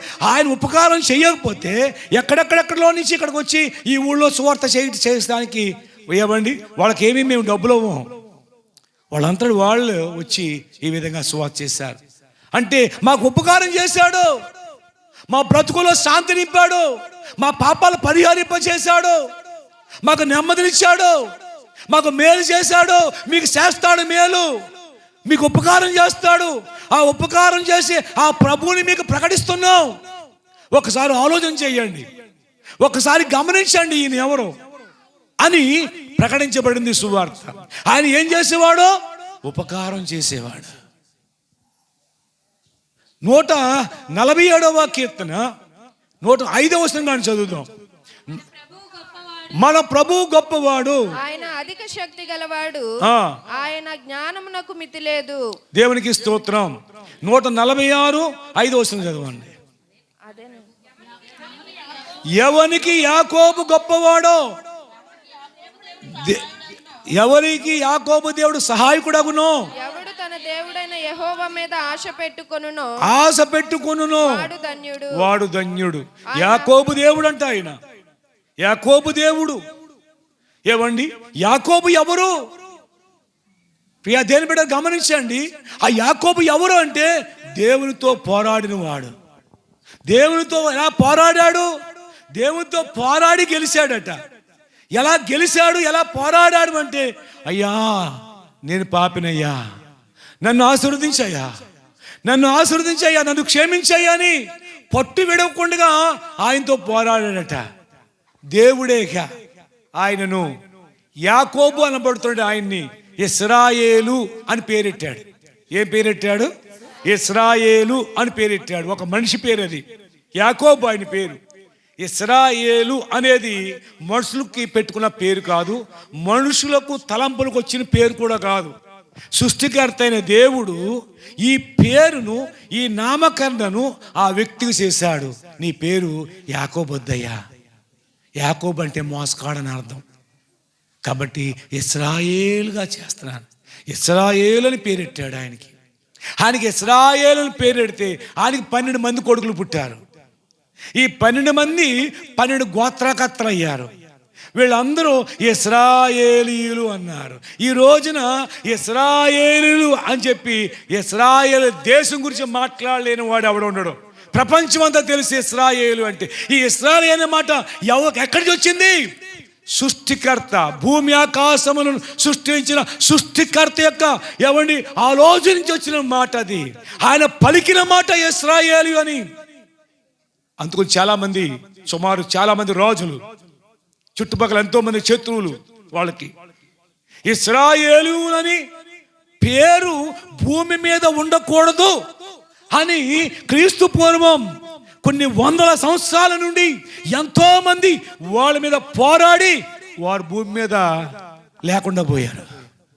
ఇశ్రాయేలుతో పోరాడిన వాళ్ళు భూమి మీద లేకుండా పోయారు. అడ్రస్ లేకుండా పోయారు. ఎన్నో జాతులు వారు ఉండేవారు ఆ కాలంలో. పెరిజీలు, ఏమండి మెమోనీయులు, ఫిలిప్తీలు, అమ్మోనీయులు, మోయాబీలు, వీళ్ళందరూ కూడా భూమి మీద లేరు. వీళ్ళందరూ ఇశ్రాయేలులు అనబడుతున్నట్టు వారు భూమి మీద ఉండకూడదు అనుకున్నారు. కానీ ఇశ్రాయేలుని పేరు పెట్టిందే ఆయన. వాళ్ళు జోలుకొస్తే తన కనుగుడు వాళ్ళు పొడుచుకున్నట్టే. Praise lord. తన బిడ్డలు తప్పు చేస్తే ఆయన గిద్దిస్తాడు, శిక్షించాడు. కానీ బయట వాళ్ళు ఎవడన్నా వస్తే ఊరుకోడు. ఇప్పుడు మీ అబ్బాయి తప్పు చేశాడు అనుకుని ఏం చేస్తావు? లాగిరండి ఇస్తాం కదా. అది బయట వాడు ఎవడన్నా కొడితే ఏం చేస్తావు? వాడి మీదకి లాగిరండి ఇస్తావు. నువ్వు వెళ్ళి మా వాడిని కొడతాను, నువ్వెవడరా? అమ్మ నువ్వు కొట్టావు కదా అందుకు నేను కొట్టాను. వాడు నాకు కొడుకు కాబట్టి నేను కొట్టాను, నువ్వెవడు కొడతాను. కాబట్టి దేవుడే శిక్షించడానికి తగును. కానీ బయటి వాడు వచ్చి తన బిడ్డలను ఏవండి మరి ఏ చిన్న ఏవండి కీడు తలపెట్టినా దేవుడు ఊరుకోడు. ఈరోజు కూడా మనం చూస్తున్నాం, యుద్ధం జరుగుతున్నాయి. ఎన్నో దేశాలు ఏమండి అసలు నామరూపం లేకుండా చేయాలని అక్టోబర్ 2004వ సంవత్సరం అక్టోబర్ నెల 1వ తారీఖున ఆమాస్ అనేవాడు ఒకేసారి 1200 మంది చంపేశాడు ఇశ్రాయేల్ దేశంలో. అకస్మాత్తుగా ఏమంటే దొంగసాటుగా డైరెక్ట్గా యుద్ధం చేయాలి. యుద్ధం చేసేవాడు డైరెక్ట్గా యుద్ధం చేయాలి, ప్రకటించాలి, ఇవన్నీ మీకు యుద్ధం కొత్తను కోసుకొని. కానీ వీళ్ళు ఏంటంటే సైతాన్లాగా దొంగ దెబ్బ తీశారు. కొంతమందిని వీళ్ళు ఏమండి ఖైదీలకు ఎత్తుకుపోయారు. అయితే వాళ్ళు 10 రోజులు 15 రోజులు ఓపిక పట్టారు. వారు ప్రార్థన చేశారు. అప్పుడు వెంటనే కూడా వారు సరియా ఏమండి యాక్షన్లో దిగారు. ఇంకా మట్టి కరిచేశారు. గాజా పట్టణం ఏమైపోయింది? బూడిదైపోయింది. బైబిల్లో రాయబడిందండి, నహూము గ్రంథంలో గాజా పట్టణము ఏమండి అగ్నికి ఆహుతి అయిపోద్దని రాయబడింది. అది ఇప్పుడు మనం చూస్తున్నాం పిల్లారా. అది లెబానోను గురించి రాయబడింది బైబిల్లో. ఆ లెబానోను కూడా ఇక్కడ ఒక పక్కనే ధ్వంసం చేసేసారు. ఇలా మనం చూసినట్టయితే ప్రియులారా, ఎరికో అంటే శపించబడింది. ఇరాక్ ప్రియులారా, ఆ కాలంలో కూడా అది శపించబడిందండి. కాబట్టి అక్కడ ఉన్నట్టు వారు కూడా ఈ ఇశ్రాయేలులు ఉండకూడదు అనుకుంటున్నారు. కానీ ఇశ్రాయేల్ భూమి మీద లేకుండా చేయటం అనేది, ప్రపంచం అంతా ఏకమైన వాళ్ళని భూమి మీద లేకుండా చేయలేరు. ఎందుకంటే సృష్టికర్త దేవుడు ఆ నామం వాళ్ళకి పెట్టారు. ఆ పేరు పెట్టాడు అంటే వాడు పక్షంగా ఉన్నాడు. అంటే ఒక్కసారి నువ్వు ప్రభువుని నమ్మితే నీ బ్రతుకు కాలమే కాదు, నీ తరతరాలకి ఆయన నీకు రక్షకుడుగా ఉంటాడు. ఆయన కాపుదల నీకు ఇస్తాడు. ఆయన మన ప్రభు అయిన యేసుక్రీస్తు. ఈ రాత్రి కాల సమయంలో నేను ప్రకటిస్తున్న దేవుడు అని చెప్తున్నాడు.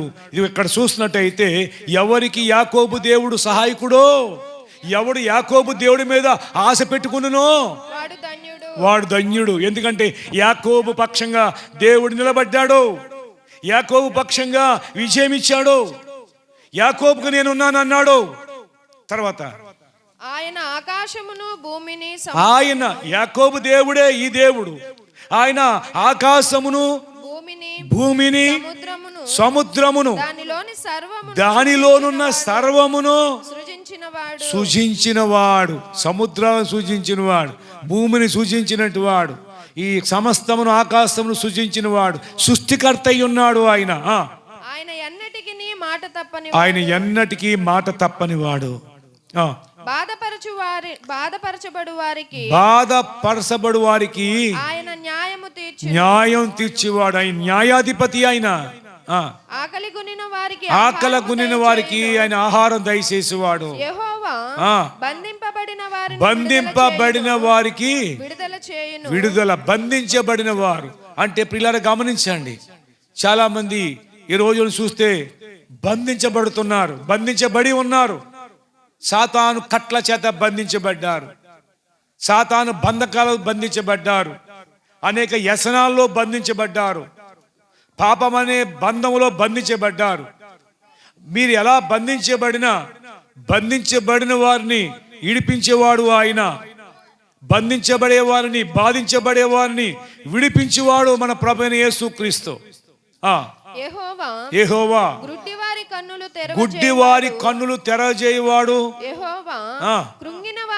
కృంగిన వారిని లేవనెత్తువాడు ఆయన. కృంగిపోయిన వారిని ఏమండి అనేక రకాలుగా సమస్యల వల్ల, బాధల వల్ల, కష్టాల వల్ల, నష్టాల వల్ల, అనారోగ్యం వల్ల కృంగిపోయిన వారిని మనుషులు పట్టించుకోకపోవచ్చు, కానీ లేవనెత్తువాడు ఆయన. బైబిల్ గ్రంథంలో 12 సంవత్సరాల నుంచి రక్తస్రావంతో ఒక స్త్రీ బాధపడుతుంది. 12 సంవత్సరాలుగా ఎంతో మంది వైద్యుల దగ్గరికి వెళ్ళింది, ఎన్నో తిప్పలబడింది, ఎవరే చెప్తే అది చేసింది. చివరికి ఆమె ఏమండి మంచం మీద జీవోత్సవంలాగా అయిపోయింది. ఆస్తి అంతా పోయింది. ఒక రోగం తగ్గకుండా 12 సంవత్సరాల పాటు కొనసాగుతూ పోతే ఎంత డబ్బు సరిపోద్ది? ఎంత డబ్బు అయినా చాలదండి. రోజు హాస్పిటల్లోనే తిరిగితే ఏమండి ఒక సంవత్సరం తిరుగుతులేక మొత్తం పోద్ది. 12 సంవత్సరాలు తిరిగింది ఆమెకు ఉన్నదంతా అయిపోయింది. తన వాళ్ళందరూ దూరం అయిపోయారు. ఎందుకంటే బెల్లం ఉంటేనే సీమలు వస్తాయి కదా, ఏమండి అన్నీ ఉంటే నా మనిషి అంటారు, ఏమీ లేకపోతే ఆవిడ ఎవరు నాకు తెలదంటారు. అలాగే అయిపోద్ది. అలాగే ఆవిడ జీవితం అలాగే అయిపోయింది. ఇంకా నా బ్రతుకింతే అని అనుకుంది. ఇంకా అలాగే కుక్క మంచం మీద ఉండిపోయింది. రక్తస్రావం ఎక్కువైపోయింది. 12 సంవత్సరాలుగా బాధ. కాబట్టి వెళ్ళలేని ప్రాంతం లేదు, వెళ్ళలేని వైద్యుడి దగ్గరికి లేదు, చేయలేని పని లేదు, అన్ని రకాల ప్రయత్నాలు చేసింది. చివరికి డబ్బు అయిపోయింది, కానీ రోగం ముదిరిపోయింది. కానీ ఒక రోజున అదే ఊళ్ళో యేసు వస్తున్నాడని చెప్పి అంది. యేసు ప్రభు గురించి అంత క్రితం ఎంది. యేసు ప్రభుని దగ్గరికి వెళ్ళలేదు ఎప్పుడు, కానీ యేసు ప్రభు గురించి ఎంది. ఆయన దెయ్యాలను ఎలగొడుతున్నాడట, గుడ్డు వాళ్ళకి కూడా కళ్ళు ఇచ్చాడట, కుంటి వాళ్ళని నడవ చేశాడట, కుష్ఠరోగుల్ని బాగు చేశాడంట అని వింది. అయితే యేసు వస్తానని వినగానే ఆమె ప్రాణం లేచి వచ్చింది. ఆయనే నా బ్రతుకులు మార్చాలి, ఆయనే నా రోగ నివారణ చెయ్యాలి, ఆయనే. కానీ ఆయన్ని మొక్కం ముందు వెళ్ళి నేను అడగలేను, నా రోగం చెప్పుకోలేను. కనుక ఆయనకి తెలుసు, నేను ఆయన వెనకాల వెళ్ళి ఆయన వస్త్రాన్ని ముట్టుకుంటాను, నా రోగం నేను బాగుపడతాను అనే విశ్వాసం ఆమెలో కలిగిందంట. కొన్ని వేల మంది సంఖ్యలో యేసుప్రభు వెనకాల వెళుతున్నారు, యేసుప్రభుతో కూడా వెళుతున్నారు. ఆ జనసమూహంలో ప్రవేశించి యేసు వెనకాల వెళ్ళి మొత్తం మీద యేసుప్రభు దగ్గరికి వెళ్ళి యేసుప్రభు సింగల ముట్టుకోగానే యేసుప్రభు ఆగిపోయాడు. ఎవరు నన్ను ముట్టింది అన్నాడు ఆయన. శిష్యులు వెనకాలే ఉన్నారు, కూడా ఉన్నారు. నిన్నెవరేం పడతారా ఈ బాబు, వేల మంది జనసమూహం వచ్చేసి మీదడిపోతుంటుంటే ఎవరు చెయ్యో తగిలి ఉంటుంది అంతే, నీకు నిన్నేమి ప్రత్యేకించి ఎవరు ముట్టుకోలేదు అంటున్నారు శిష్యులు. అని అంటున్నాడు, నాలో నుండి ఒక ప్రభావం వెళ్ళింది, నాలో నుంచి ఏం వెళ్ళింది, ప్రభావం వెళ్ళి వారిని బాగు చేసింది. ఎవరు అంటే తెలిసి యేసుప్రభుకి, అంటే బహిరంగంగా చెప్తారా లేదా అని టెస్ట్ చేశాడనమాట. ఎవరు అంటే శిష్యులు అన్నాడు, లేదే ఎవరు లేదా అన్నారండి. ఆమె అయితే ఉణుకుపోతుంది. ముట్టగానే ఆమె రోగ నివారణ పొందింది, ముట్టగానే ఆ రోగం ఎవరిని కొట్టాడింది. కానీ ఉణుకుపోతుంది ఈ మాట అనగానే ఆయన. ఎందుకంటే ఆయన పర్మిషన్ తీసుకోకుండా ముట్టాను, తప్పేమో, ఆ పరిశుద్ధుడు ముట్టడం తప్పేమో ఒకవేళ అని వణుకుపోతూ, ప్రభువా నేనేనయ్యా 12 సంవత్సరాలుగా నేను తిరగలేని యొక్క వైద్యుడు లేడు, వెళ్ళలేని ప్రాంతం లేదు, ఎవరేది చెప్తే అది చేశాను, కానీ రోగం పెరిగిపోయింది. కనుక నా పరిస్థితి ఇంకా అగోచరం అయిపోయింది, నా బ్రతుకెంతే అనుకున్నాను. కానీ నువ్వు ఇక్కడికి వస్తావని విన్నాను, నీ వస్త్రం ముడితే నేను బాగుపడతానని ఆ నమ్మకంతో వచ్చి ముట్టానయ్యా. ముట్టగానే కట్టాడిపోయిందయ్యా. నాకు అర్థమవుతుంది, నేను బాగుపడ్డానయ్యా, బాగుపడింది నేనేనయ్యా, ఈ పాపినేనయ్యా అని చెప్తుంటే అని అంటున్నాడు, కుమారి భయపడకు, నీ విశ్వాసం నిన్ను స్వస్థపరిచింది, నీ విశ్వాసం స్వస్థపరిచింది, సమాధానం గలదానివై వెళ్ళు. 12 సంవత్సరాల సమాధానం లేదండి, నెమ్మది లేదండి, శాంతి లేదండి, సమాధానం లేదండి. యేసు ప్రభుని ముట్టిన క్షణంలోనే 12 సంవత్సరాలు భయంకరమైన పరిస్థితుల మధ్య నలిగిపోతుంది, కుమిలిపోతుంది, బంధించబడి బాధించబడి ఎంతగానో ఏమండి నలిగిపోతున్న ఆమె జీవితంలో విడుదల కలిగింది, సమాధానం వచ్చింది. ఇప్పుడు యేసు ప్రభు అంటున్నాడు, సమాధానం ప్రకటించాడు. అమ్మా కుమారి, నీ విశ్వాసమేనమ్మా, నిన్ను బాగు చేసింది నీ విశ్వాసమే, సమాధానం కలదాని వెళ్ళమ్మా అని పంపించేశాడు. యేసు వద్దకు వచ్చినప్పుడు సమాధానంతో తిరిగి వెళ్తావు. ఇంతవరకు ఏ అశాంతిలో నీవు ఉన్నావు, ఏ అసమాధానంలో నీవు ఉన్నావు, ఏ నెమ్మది లేకుండా నీవు ఉన్నావు. ఈ రాత్రి అయినా ఇది ఒకవేళ చివరి రాత్రి అవ్వచ్చు నీకు, ఇదిగో మళ్ళీ నీకు ప్రకటించబడదు. ఈ రాత్రి కనుక యేసు ప్రభుని విశ్వసించి నేను పాపిని ప్రభువా నన్ను రక్షించమని నువ్వు వేడుకుంటే నీ కుటుంబంలో సమాధానం వస్తుంది, నీ హృదయంలో సమాధానం వస్తుంది, నీ బ్రతుకులో సమాధానం వస్తుంది. ఇంతకు ముందు ఎన్నడూ లేనంత సమాధానం, శాంతినిచ్చేవాడు యేసయ్యా, సమాధానం ఇచ్చేవాడు యేసయ్యా. అట్టి యేసయ్యని మేము ఈ రాత్రి ప్రకటిస్తున్నాం. మేము ముగించి వెళ్ళిపోతాం కొద్ది నిమిషాల్లో, కానీ నువ్వు విశ్వాసిస్తే ఆయన నీతో ఉంటాడు, ఆయన నీకు సమాధానం ఇచ్చి వెళ్తాడు, ఆయన నీకు నెమ్మదిస్తాడు. ఇంకా కానీ చదవండి, యెహోవా నీతిమంతులను ప్రేమించువాడు, యెహోవా పరదేశులను కాపాడువాడు, ఆయన తండ్రి లేని వారిని ఎదవరాండ్రను ఏం చేసేవాడు, ఆదరించువాడు. ఆధారం నాకు ఆధారం, తోడు నీడయ్యున్నా నీ కృపయే ఆధారం, నాకు ఆశ్రయమే, ఆపత్కాలమందు ఆశ్రయమే, నీ నామమే ఆశ్రయమే. ఆధారం నాకు ఆధారం, నాకు తోడు నీడయ్యున్నా నీ కృపయే ఆధారం. ఆశ్రయమే నాకు ఆశ్రయమే, నాకు ఆశ్రయమే నీ నామమే ఆశ్రయమే. తల్లి తండ్రి లేకున్నా, బంధు జనులు రాకున్నా, లోకమంతా ఒకటైనా, అన్ని బందీలైన ఆధారం నాకు ఆధారం. నాకు తోడు నీడయ్యున్నా నీ కృపయే ఆధారం. ఆశ్రయమే నాకు ఆశ్రయమే, ఆపత్కాలమందు ఆశ్రయమే, నీ నామమే ఆశ్రయమే. హల్లెలూయా. ఆయనను ఆధారం చేసుకుంటే ఆయన నీకు ఆధారమే కాదు, ఆయన నీకు సమాధానం కలగజేసేవాడు. అంతేకాదు ఆయన ఎవడి పరదేశులను అంతేకాకుండా తండ్రి లేని వారిని ఎదవరాండ్రను ఆదరించేవాడు. ఈ లోకం ఎవరిని శనసూపు చూస్తుందో తెలుసా? ఒక ఎదవరాలు ఎదురొస్తే వీళ్ళు ఎక్కడికైనా బయలుదేరి వాళ్ళు వెనక్కి వెళ్ళిపోతారు ఇంట్లోకి. ఎదరాలు ఎదురొచ్చిందంటారు. ఎవరి భర్త చనిపోయి ఆమె చాలా కృంగి ఉంటుంది కదా. భర్త చనిపోయి ఎంతో ఆదరణ పోగొట్టుకుంటుంది కదా. ఆమె నీకు శాపమా? ఆమె ఎదురొస్తే నీకు కీడా? ఎంత దారుణం అండి. అంటే తెలియకుండానే ఎంత అవమానం చేస్తున్నారండి ఎదవరాళ్ళను. ఎదవరాళ్లను అవమానం పరిచేదా మన సంస్కృతి? కానీ దేవుడు అంటున్నాడు ఎదవరాళ్లను ఆదరిస్తాను అంటున్నాడు. తండ్రి లేని వారిని ఆయన ఏం చేస్తాడు? ఆదరిస్తాను అంటున్నాడు. ప్రియులారా, దిక్కులేని వారికి నేనే దిక్కు అని చెప్తున్నాడు ఆయన. లోకమైతే చిన్న చూపు చూస్తుంది. ఎవరిని చిన్న చూపు చూస్తుందో వారిని ఎక్కువ ప్రేమిస్తున్నాడు దేవుడు. అమ్మ నేనున్నానమ్మా, నేనున్నాను. ప్రైజ్ లార్డ్, హల్లెలూయా. ఎవరి భర్త చనిపోతే ఇంకా వాళ్ళని ఏం చేస్తారంటే, మన సంస్కృతిలో ఏం చేస్తారు అంటే, కరివేపాకు లేకపోతే ఆ కూర కుదరదు. కానీ తినేటప్పుడు మాత్రం అడ్డు వచ్చేద్ది, నువ్వు కంటానికి అడ్డడిపోద్ది.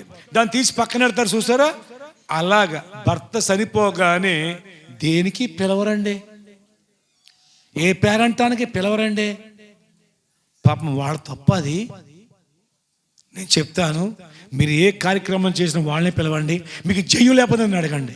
ప్రైజ్ లార్డ్, హల్లెలూయా. వాళ్ళ ముందెట్టండి. ఎవరైతే భర్త కోల్పోయి ఉన్నారో వాళ్ళ చేతే శంకుస్థాపన చేయించండి, వాళ్ళ చేతే గృహప్రవేశం చేయించండి. నాకు ఇప్పుడు అనిపించింది, అయ్యో వాళ్ళ చేత చేయించవలసింది ఇవాళ ఇక నుండి నేను అదే కోవలోకి వెళ్తాను, ఇక్కడ నుంచి అదే పని చేస్తాను. మీరు చేయించుకుంటే చేయించుకోండి, లేకపోతే మానేయండి. మీరు నన్ను కేకేశ్వరానికి వచ్చి శంకుస్థాపకి అక్కడ ఎవరున్నారో చూస్తాను, వాళ్ళ చేత శంకుస్థాపన చేస్తాను. నేను ప్రార్థన చేస్తాను. మీ గృహప్రవేశం కూడా రెబ్బని నేను కట్ చేయని కాడి నుంచి ఎదవరాళ్ళ చేత కట్ చేస్తాను. నీ కుటుంబం ఎంత పచ్చగా ఉంటుందో చూడు. అంటే లోకానికి తెలియాలి, లోకానికి అర్థం అవ్వాలి. కాబట్టి ప్రియా దేని బిడ్డలారా గమనించండి. కానీ నా ప్రభు అంటున్నాడు ఎదవరాండ్రను ఆదరిస్తాను అంటున్నాడు. మన సంస్కృతి ఎదవరాళ్ళను పక్కన తోసేసింది, ఎదవరాళ్ళను అసహించుకుంటుంది. ఇంకా కొంచెం ముందుకు పోతే ఏంటో తెలుసా మన సంస్కృతి, మన సాంప్రదాయం ఏంటో తెలుసా? భర్త చచ్చిపోతే అదే పాడి మీద అదే కాడిలో కాల్చి పాడేయాలంటండి. ఇది మన గొప్ప సంస్కృతి. ఏమండి? సతీ సహగమనం పేరు బాగుంది కదా. ఏమండి? నిజంగా క్రీస్తు సువార్త మనకు వచ్చి ఏమండి ఇలియం ఖేరీ ఇలాంటి మహాను బావులు అనబడుతున్నటి మిషనరీలు వచ్చి పోరాడారు. మన దేశంలో పరిపాలన చేస్తూ రాజులతో పోరాడారు. ఏమండి?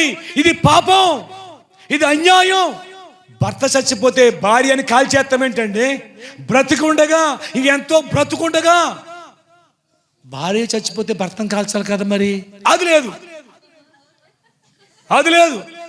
మరి భార్య చచ్చిపోతే భర్త కూడా కాల్చిపడేయాలి, అది లేదు. అంటే ఆడదాని అబల అంటారు చూస్తారా, లోకుగా ఉందన్నమాట. అందుచేత భర్త చచ్చిపోతాడంట, భార్యను కాల్చే. ఎందుకని? ఎదరవాళ్ళ ముఖం చూడకూడదంట. పిల్లరా, ఇదండి మనం నేర్చుకున్నది. కానీ యేసుక్రీస్తు సువార్త తెచ్చినట్టు వాళ్ళు పోరాడి అది వద్దు అని దాన్ని మార్పు చేశారండి, దాన్ని మాఫీ చేసేసారు, ఒప్పించి ఇది తప్పండి, ఇది పాపం అండి, ఇది బైబిల్ చెప్తుంది నరహత్య, దేశానికి కీడు, గ్రామానికి కీడు, కుటుంబానికి కీడిది, బతుకున్న వాళ్ళని చెప్పేస్తాం ఏంటి, వద్దు అని చెప్పి దాన్ని మాఫీ చేశారు. ఎవరు చేశారు అంటే ఈ బైబిల్ ప్రకటించేవారు, దేవుణ్ణి ప్రేమించేవారు, ఇలేమికేరి వారితో పాటు కొంతమంది ప్రముఖులు. ప్రియులారా, మన దేశం కానీ మన దేశం వచ్చి మన సంస్కృతులను లోపాలను సరిచేశారు. కానీ వారు ఏమాత్రము కూడా ఎవండి దాన్ని భూస్థాపన చేయాలనుకోలేదు. మార్పులు చేశారు, మనలో నుండి ఆ పొరపాట్లు సరిదిద్దారు వాళ్ళు.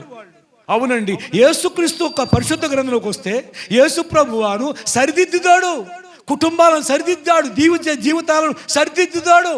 మనం ఎలా ఉండకూడదో ఆయన బోధిస్తాడు, ఎలా ఉండాలో నేర్పిస్తాడు.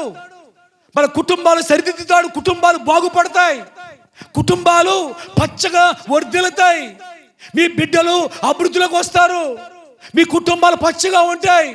బైబిల్ ఏం చెప్తుందంటే యెహోవా యందు భయభక్తులు కలిగి ఆయన త్రోవలో నడిచి వారందరూ ధన్యులు. నిశ్చయముగా వాడు తన కష్టార్జితాన్ని అనుభవిస్తాడు. తన భార్య ఫలించే ద్రాక్షవల్లి వలె ఉంటుంది, తన పిల్లలు తన చుట్టూ ఒలీవ మొక్కల్లాగా రెపరెపలాడుతూ ఉంటారన్నాడు. అంటే కుటుంబము, నీ కుటుంబం పచ్చగా మారుతుంది, నీ కుటుంబం సమాధానంతో ఉంటుంది, నీ కుటుంబం నెమ్మదితో ఉంటుందండి. యేసుక్రీస్తు నీ కుటుంబానికి మేలు చేయవాడు, నీ కుటుంబానికి సమాధానం కలగజేసేవాడు.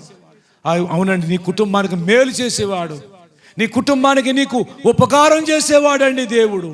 ఉపకారి ఆయన, ఉపకారి ఆయన, ఉపకారం చేసేవాడు ఆయన, అపకారి కాదు. అంతేకాదు 147వ కీర్తన 3వ వచనంలో గుండె చెదిరిన వారిని బాగు చేయువాడు ఆయనే, వారి గాయములు కట్టువాడు ఆయనే. పిల్లల గుండె చెదిరిన వారిని ఎవరు ఎంతో మంది వారి హృదయాలు ఎంతో బాధ, ఎంతో దుఃఖం జరిగిన పరిస్థితులను బట్టి ఎంతగానో గుండె చెదిరినట్టు వారు, మతి లేక మతి తిబుతం లేక అయ్యో కృంగిపోయినట్టు వారు, వారిని ఎవరు పట్టించుకోదు లోకం. కానీ ప్రభు అంటున్నాడు, అమ్మా నేను బాగు చేస్తాను, నీ గుండె చెదిరి ఉందా, ఎలాగున్నావు, నేను బాగు చేస్తాను. ప్రియా దేని బిడ్డలారా, ఆయన బాగు చేశాడు, ఎందరినో బాగు చేశాడు ఆయన. సామాన్యులు మొదలుకొని సామంతుల వరకు, ఏవండి మరి లేమిలో ఉన్నటి వరకు మొదలుకొని రాజుల వరకు కూడా ఆయన దగ్గరికి వచ్చి అర్జించిన వారిని అందరినీ కూడా ఆయన బాగు చేశాడు. నీ గుండె చెదిరి ఉందా, నీ గుండె ఆందోళన ఉందా, నీ సమస్యలు నేను కలవరపెడుతున్నాయా, నీ పరిస్థితులు నేను కృంగతీస్తున్నాయా, నీ పరిస్థితులు ఏదైనా కానీ ప్రభువు తెలుసు, ప్రభువు నేను ఎరుగుదుడు. ఏవండి నువ్వు ప్రభు దగ్గర రాకముందే నీకు నిన్ను ప్రభు ఎరుగుదుడు. ఎందుకంటే నిన్ను సృష్టించిన వాడు ఆయనే కదా. బైబిల్ గ్రంథం చెప్తుంది చూడండి, యోహాను సువార్త 2వ అధ్యాయం 23-24 వచనాలు చదువుతామా? యోహాను సువార్త 2వ అధ్యాయం 23-24 వచనాలు చదువుతామండి.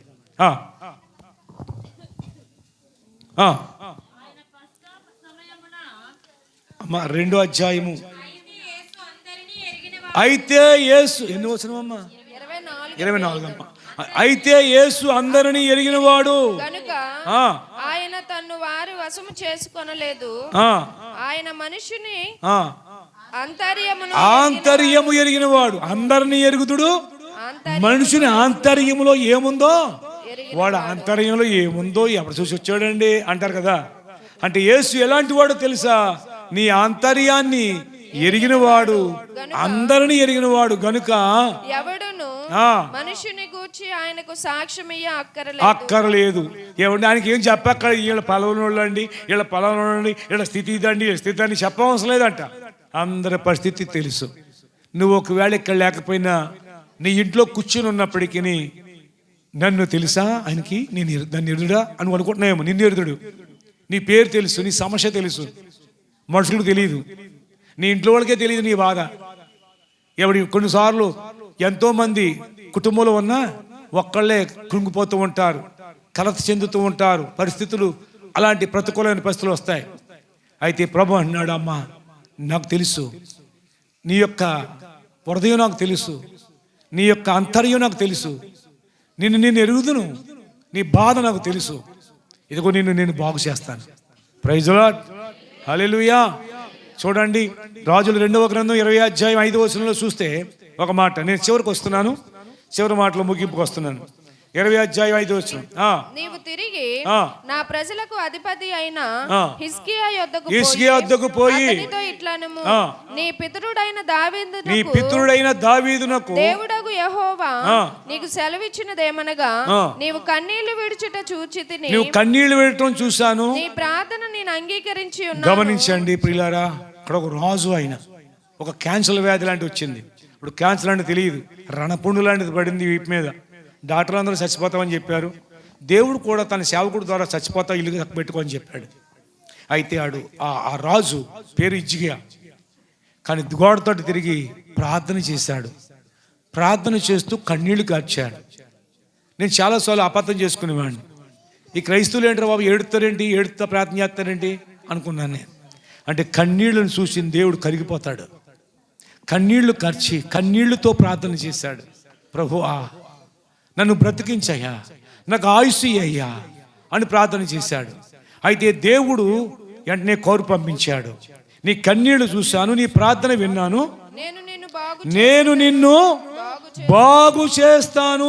ప్రైజ్ ది లార్డ్ అన్నాడు, బాగు చేసేసాడు. పిల్లగా 15 సంవత్సరాలు ఆయుష్ ఇచ్చాడు, ఆయుష్ పొడిగించాడు. డాక్టర్లందరూ చచ్చిపోతామని చెప్పారు, 15 సంవత్సరాల ఆయుష్ను దేవుడు పొడిగించారు.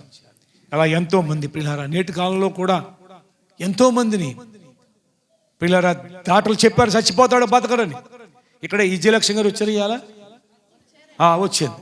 ప్రతి సువార్తలో నాకు సాక్ష్యం ఇవ్వండి, కానీ ఆ సమయం లెక్క ఆమె గురించి అడగని చెప్తుంది. డాక్టర్లు చచ్చిపోతారని ఎన్నో సంవత్సరం అమ్మది, 2010వ సంవత్సరం కూర్చోం. 2010వ సంవత్సరంలో ఈమె కాంచేపు కుంచేపు పొందని సానారాగల గారు ఇంకా సుఖలేదండి, తను తీసుకోమన్నాడు. చూసి ఇంకా ఏమీ లేదండి, ఇంకా ఓన్లీ కొంచెం వేయడం తప్ప ఏమీ లేదన్నారు. ఇంకా దిగ ఊపిరి కింద ఉంది. అమెరికా హాస్పిటల్లో తీసుకెళ్ళి ఆ సంటి అమ్మగారు అది ఉంటే ఆవిడ సొరవతో మేము కూడా ఉండి మొత్తం మీద వాళ్ళ అమ్మగారు యేసు ప్రభు నమ్ముకున్న దాన్ని బట్టి ఆమె గొళ్ళు ఏడుస్తుంటే హాస్పిటల్ తీసుకెళ్ళాం. మేము తీసుకెళ్తూ చచ్చిపోద్దో అక్కడ చచ్చిపోద్దాం అనుకున్నాం. మేము కూడా ఆమె పరిస్థితి చూసి డాక్టర్లన్నీ చెకప్లు చేశారు, వాళ్ళు కౌరు పంపించారు. వాళ్ళు అడిగారు, మరి ఆమెకైతే ఏమీ లేరండి, వెనకాల కూడా ఎవరు లేరు, అంతంత మాత్రమే చెప్పాం. ఆయన అన్నారు, ఇదిగో ఈమె మా ఉంటే 2 నెలలు ఉంటుందేమో, ఏది కాదో అది పెట్టేయండి అంటే ఇక్కడ నుంచి ఈ తలభాగం నుంచి మొత్తం అంతా చచ్చాడిపోయింది, ఏ పని చేయట్లేదు, స్వర్శ లేదు. అంటే మొత్తం ఆమెకి తెలియదు, ఇక్కడ నుంచి ఏం జరిగినా తెలియదు, కోసినా కుట్టినా తెలియదు, చచ్చిపడిపోయింది. ఇక్కడి నుంచి మాత్రం ఇది పనిచేస్తుంది. అంటే నోరు, మాట, కంటి చూపు, ఇనికిడి పనిచేస్తుంది, చేతులు పనిచేయట్లేదు, కాళ్ళు పనిచేయట్లేదు, ఇదంతా పనిచేయట్లేదు. సర్టిఫికెట్లు కూడా ఉన్నాయండి. డాక్టర్ గారు అన్నారు అమెరికా హాస్పిటల్లో, జానకి గారు కూడా ఉన్నారు అనుకున్నప్పుడు లేరో కానీ ఉన్నారు. కాబట్టి ఆ సమయంలో ఆవిడ చెప్పారు, ఏది కాదు అది పెట్టేయండి, ఇంక మీ బతకదన్నారు. సరే తీసుకొచ్చేసాం. అప్పుడు యేసుబాబు నమ్ముకోలేదు. యేసుబాబు అంటే పగ ఆవిడకి. సో అటు మమ్మల్ని కూడా చాలా తిట్టిందంటే ఆవిడ. మేము ఇప్పుడు అడగలేదు, కానీ ఈసారి అడుగుతానండి ఒకసారి ఒంటరిగా ఉన్నప్పుడు. సరే ఏమండి, వాళ్ళ అమ్మను బట్టో మొత్తం మీద దేని బట్టో మొత్తం మీద యేసు ప్రభు నమ్ముకున్న వాళ్ళు అంటే ఆవిడ కిట్టదు. అసలు యేసు ప్రభు కిట్టడా ఆమెకి. కానీ మరి పరిస్థితి అలాగ వచ్చింది. తీసుకొచ్చి ఇంట్లో పడుకోబెట్టాం. అమ్మ యేసుబాబు నమ్ముకో, అమ్మ యేసుబాబు గొప్పోడు, యేసుబాబు నమ్ముకో, బతికిస్తాడు, బతికిస్తే బతికిస్తాడు. ఒకవేళ చనిపోతావా పరలోకం వెళ్తావు, యేసు ప్రభు అనే పాపిని చెప్పుకో అమ్మ అంటే ఆవిడ ఏమందంటే, నోరు పని చెప్తుంది, ఎక్కడి నుంచి పని చెప్తుంది కదా, బతికినా యేసు ప్రభువే, చచ్చిపోయినా యేసు ప్రభు అన్నావమ్మా, జ్ఞాపం ఉందా? జ్ఞాపం లేదు. సరే, బతికినా యేసు ప్రభువే, చచ్చిపోయిన యేసు ప్రభు అని అక్కడ టీవీ ఉంది. అంటే యేసు ప్రభు మాటలు వస్తాయి కదా ఛానల్, ఆ ఛానల్ పెట్టేసుకుందండి, పెట్టేయమంది అంతే. ఇంకా ఆమె లెగుతాం లేదు కదా, ఇంకంతా మంచం మీదే వాళ్ళ అమ్మగారేమో అసలు చాలా ఆమె వృద్ధాప్యలో ఉన్నారు. ఆమె అక్కడ ఉంటూ ఉండేది. నేను మధ్యకి వెళ్ళి ప్రార్థన చేస్తూ వచ్చేవాడిని. కాబట్టి పిల్లలు ఇలాగ ఉన్నప్పుడు కొద్ది రోజుల్లోనే ఆమె కొంచెం లేచి కూర్చుంటుంది. ఇదేంట్రా బాబు, డాక్టర్లను చచ్చాడిపోయి అన్నారు, మందులు కూడా వేస్తున్నారు. తర్వాత కొద్ది వారాల్లోనే గోళ్ళ పట్టుకుని నడుతుంది. ఏమండి అప్పుడు అందే కర్ర కొనుక్కు తేరా, నాకు కర్ర అట్టుకుని నడుతూను అంది. ఈ లోపల ఏమండి ఆటో కట్టించుకుని చర్చికి వస్తుందండి.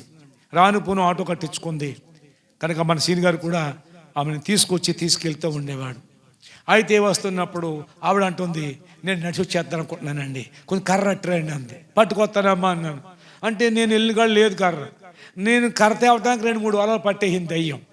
మొత్తం ఎలాగైతే కర్ర దొరికింది శనివారం, ఆదివారం ఇద్దరు అనుకున్నానండి. ఆదివారం నడిచి వచ్చేసింది చర్చికి. ఆదివారం నడిచి వచ్చేసిందండి కర్ర లేకుండానే.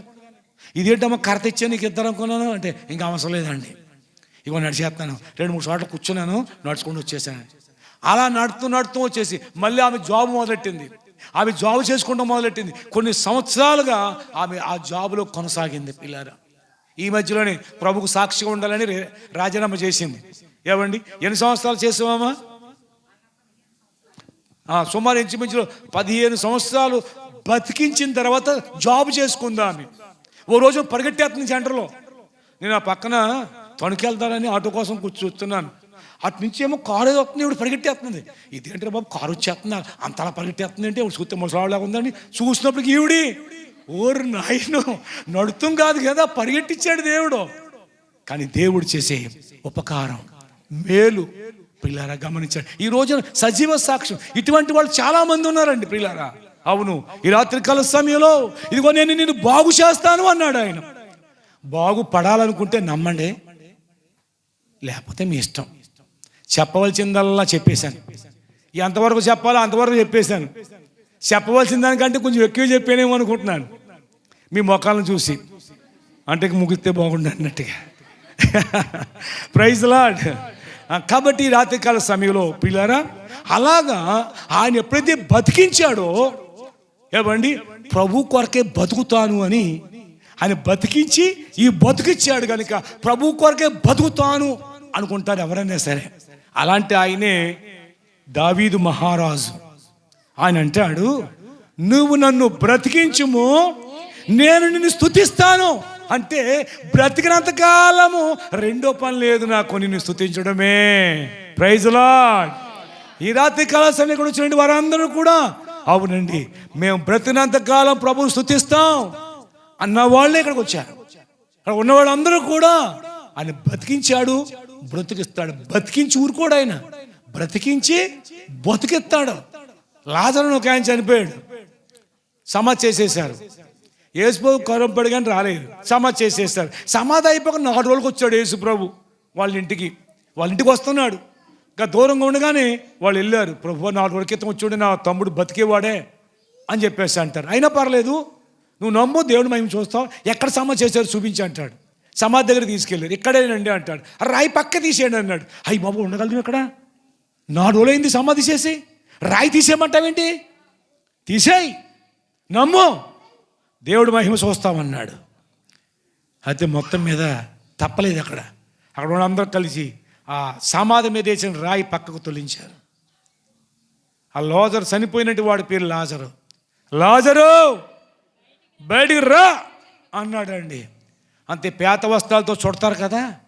ఆ చనిపోయిన వాడు కట్టబడి ఉండగా ఎలాగొచ్చాడో, కాళ్ళు చేతులు కట్టేస్తే ఎలాగొస్తారండి, ఎలాగొస్తారమ్మా? గెంతుకుండా వచ్చేసాడు. వీళ్ళకి వెనక గెంతుకుంటూ ఉంటారు.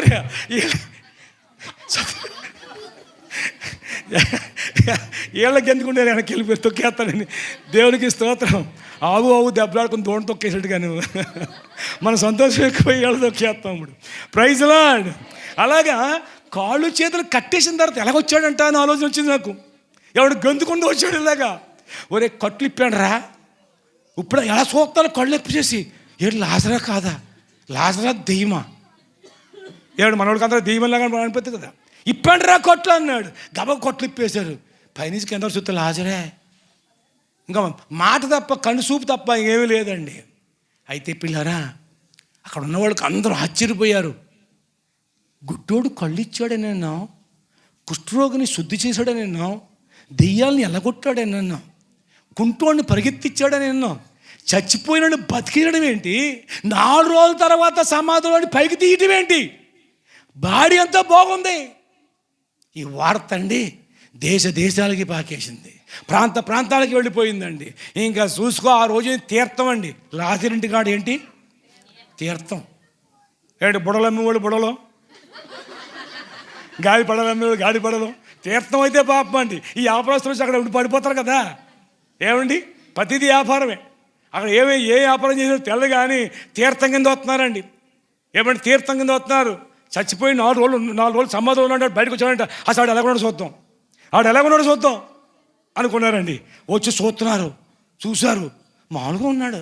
ఒరే లాజరు నువ్వేనా? నేనే. చచ్చిపోయి 4 రోజులు సమాధిలో ఉన్నావంట, నువ్వేనా అంటే అంటున్నారు. చచ్చిపోయినాడో తెలీదు. యేసుబాబు మాట వినపడింది, కొట్లన్నీ ఉన్నాయి, కేకెత్తాడు కదా వచ్చేసానికి ఎందుకుంటా అన్నాడు అంతే. ఏమండి, అప్పుడు లాజరును చూశారు. లాజరును చూసి 4 రోజులు సమాధిలో ఉన్నవాడు మామూలుగానే ఉన్నాడా, ఆ యేసు ప్రభు అంత గొప్పవాడు, అంత మహత్యం గలవాడా అని ఈ లాజరును చూసి యేసు ప్రభు కూడా మొదలెట్టారు. లాజర్ దగ్గర రావటం, యేసు ప్రభు దగ్గర నమ్ముకోవటం, లాజర్ దగ్గర రావటం, యేసుని నమ్మటం, లాజర్ దగ్గర రావటం, యేసుని నమ్మటం. ఆ పరిస్థితులు ఎలాంటివి తెలుసా అండి? యేసుని నమ్మితే వెలేయండి అన్నారండి యూదులందరూ కూడా. యేసు ప్రభు నమ్మితే వెలేయమన్నారు. భయపడిపోయి యేసు ప్రభుకు దగ్గర రావడం భయపడ్డారు. అప్పుడు వెళ్ళన్నారు, తమ వారినందరినీ వాళ్ళే ఎవరిని విడిచిపెట్టి, అనేకులు తమ వారిని విడిచి, అంటే ఏమండి తమ వారిని ఎందుకు విడిచిపెట్టారు? నేను కావాలా యేసు కావాలా, నేను కావాలా యేసు కావాలా, ఏమంటున్నారు వీళ్ళ? నేను కావాలా యేసు కావాలా? నీవు అక్కడ అంటలేదు, నీ ఇష్టం, మాకు యేసే కావాలి. యేసుకు వెళ్తే మేము మాట్లాడాం, మిమ్మల్ని కేకేయం, మిమ్మల్ని కులంలో కలుపుకోం, నీ కులం అక్కలేదు, నువ్వు అక్కలేదు, నీ మతం అక్కలేదు, ఏం అక్కలేదు, యేసు కావాలి మాకు. ఎందుకంటే చచ్చినోడిని బతికించిన వాడు ఆయన ఉంటే మాకు చాలని తమ వారిని విడిచి యేసునందు విశ్వాసం ఉంచారట. యేసునందు విశ్వాసం ఉంచారు. ఎవరిని చూశారో? చనిపోయిన వాడు బ్రతికించబడాడే యేసు ప్రభు ద్వారా. ఆ లాజరును చూశారు, యేసుని నమ్మారు. ఎవరు ఆపుతారండి? అవునండి, ఈనాడు కూడా ప్రభునందు ప్రియులారా, ఆయన అనేక జీవితాల్లో ఎన్నో మేళ్ళు ఉపకారాలు చేశారు కాబట్టి ఆ ప్రభు నమ్ముతున్నారు వాళ్ళు, ప్రభు దగ్గరికి వస్తున్నారు వాళ్ళు. ఎవరు ఆపగలుగుతారండి? వీళ్ళు ఆపాలని శాస్త్రులు పరిచయులు కూడా యేసు ప్రభుకి వెళ్ళకుండా ఆంక్షలు పెట్టారు. ఏమండి, ఎన్నో కట్టుబాట్లు పెట్టారు. అయినప్పటికీ వీళ్ళు యేసు ప్రభుని శ్వాసం ఉంచి రక్షించబడ్డారు. 19వ వచనం చదవమ్మా, అక్కడ 12-19 యోహాను. కావున పరిసయ్యులు ఒకరితో ఒకరు మన ప్రయత్నాలు ఎట్లు నిష్ప్రయోజనమైపోయాయో చూడుడి, ఇదిగో లోకము ఆయన వెంట, లోకం వెళ్ళిపోతుందంటే లోకమంతా ఆయన అంటే. యేసుబాబు చెప్పాడు, ప్రతి ఒక్కరి మోకాలు యేసునామలు వంగుతుంది, ప్రతి నాలుక యేసు ప్రభు అని ఒప్పుకొని తీరుతుందండి. లోకమంతా ఆయన అంటే వెళ్ళవచ్చిన రోజు వచ్చేసింది. ఇప్పుడు లోకమంతా ఆయన వెంట వెళుతుందండి. ఎందుకునంటే ప్రభునందు పిల్లారా, ఆయన సృష్టికర్త అయిన దేవుడు, ఆయన సజీవుడైన దేవుడు, ఆయన పాప రహితుడు, పాపము నుండి విడిపించేవాడు, శాపము నుండి విడిపించేవాడు, శాంతి ఇచ్చేవాడు, సమాధానం ఇచ్చేవాడు, నిన్ను రక్షించేవాడు, నీకు నెమ్మదినిచ్చేవాడు, గుండె చెదిరిన వాడిని బాగు చేసేవాడు ఆయన, మేలు చేసేవాడు ఆయన.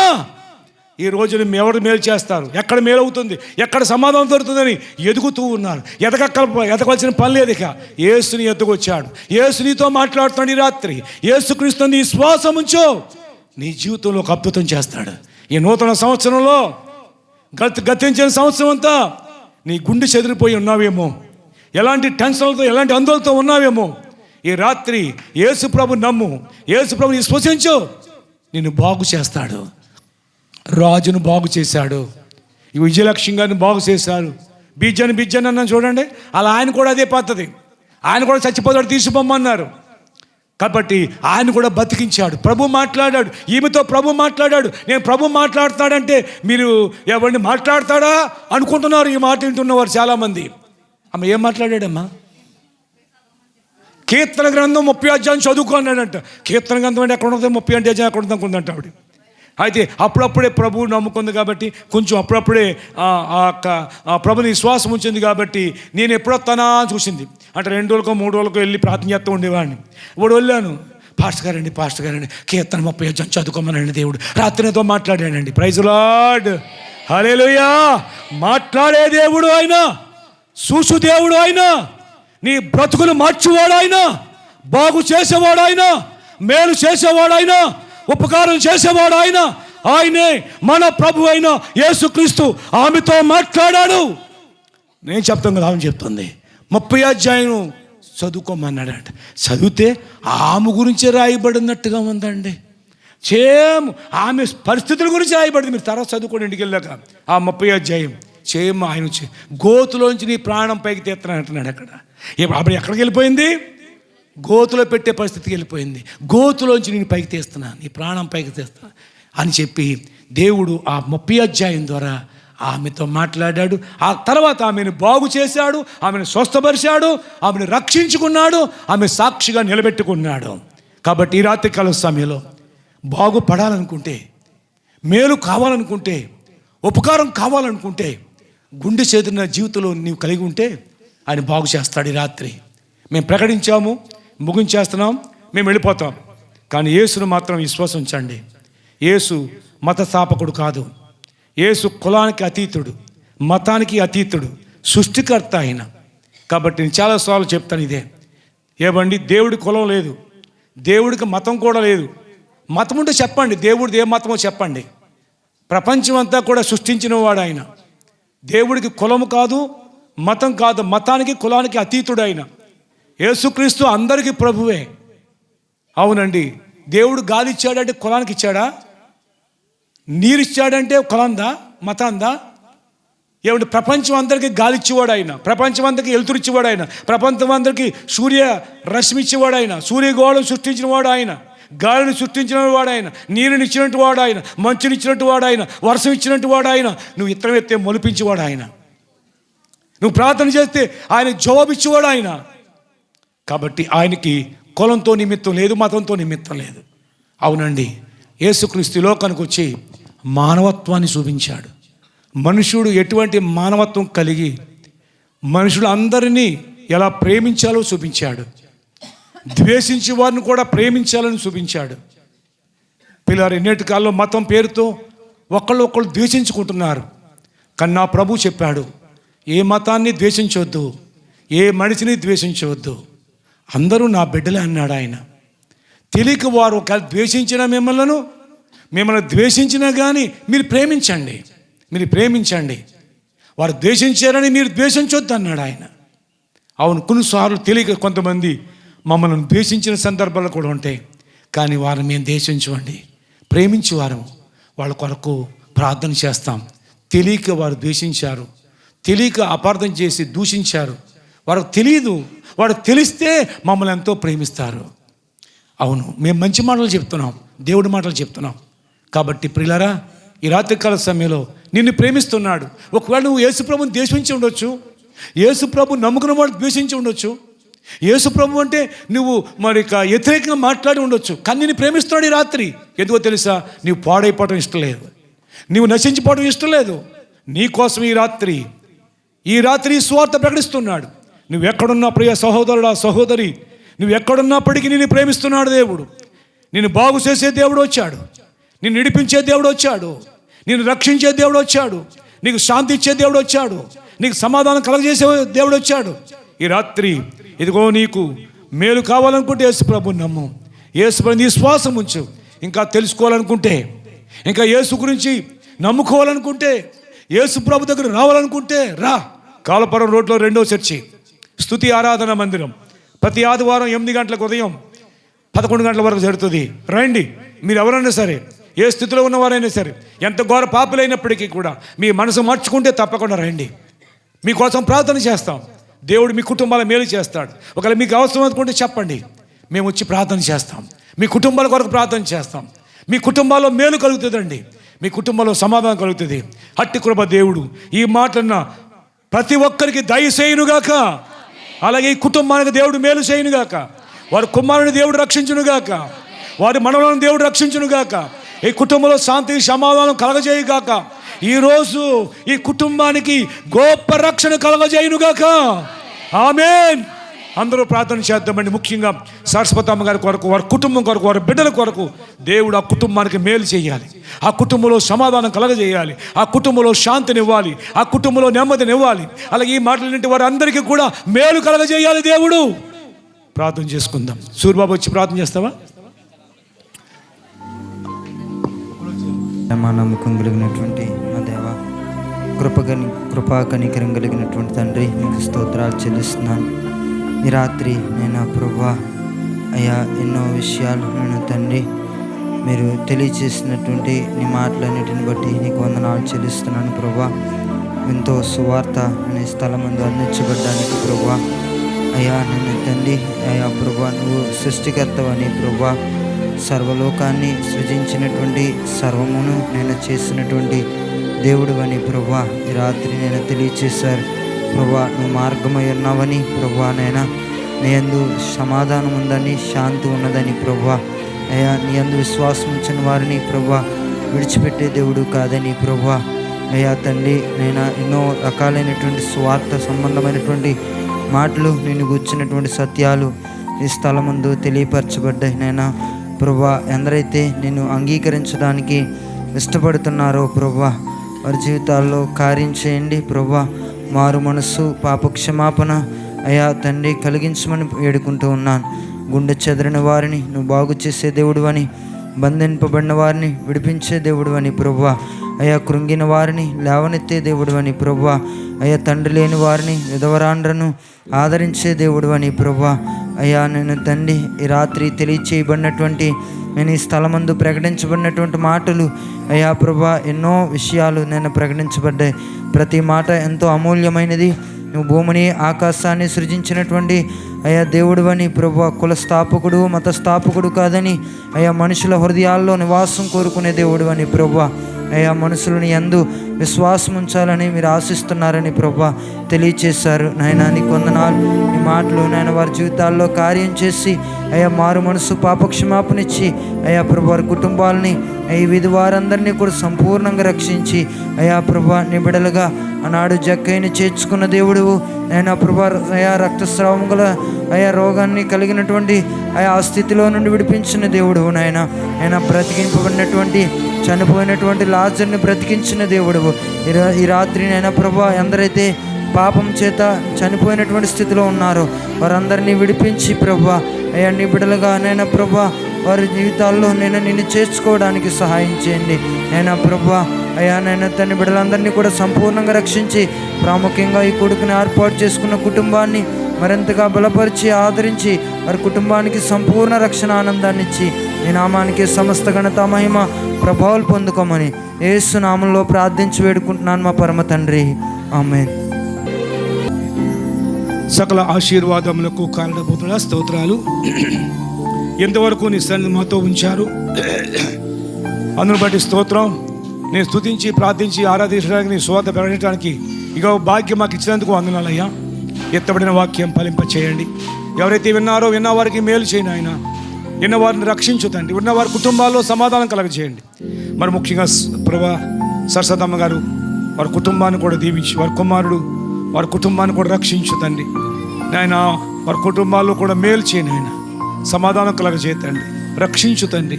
మహిమ పొందమని కృప చూపించమని యేసునామములో ప్రార్థిస్తున్నాను తండ్రి.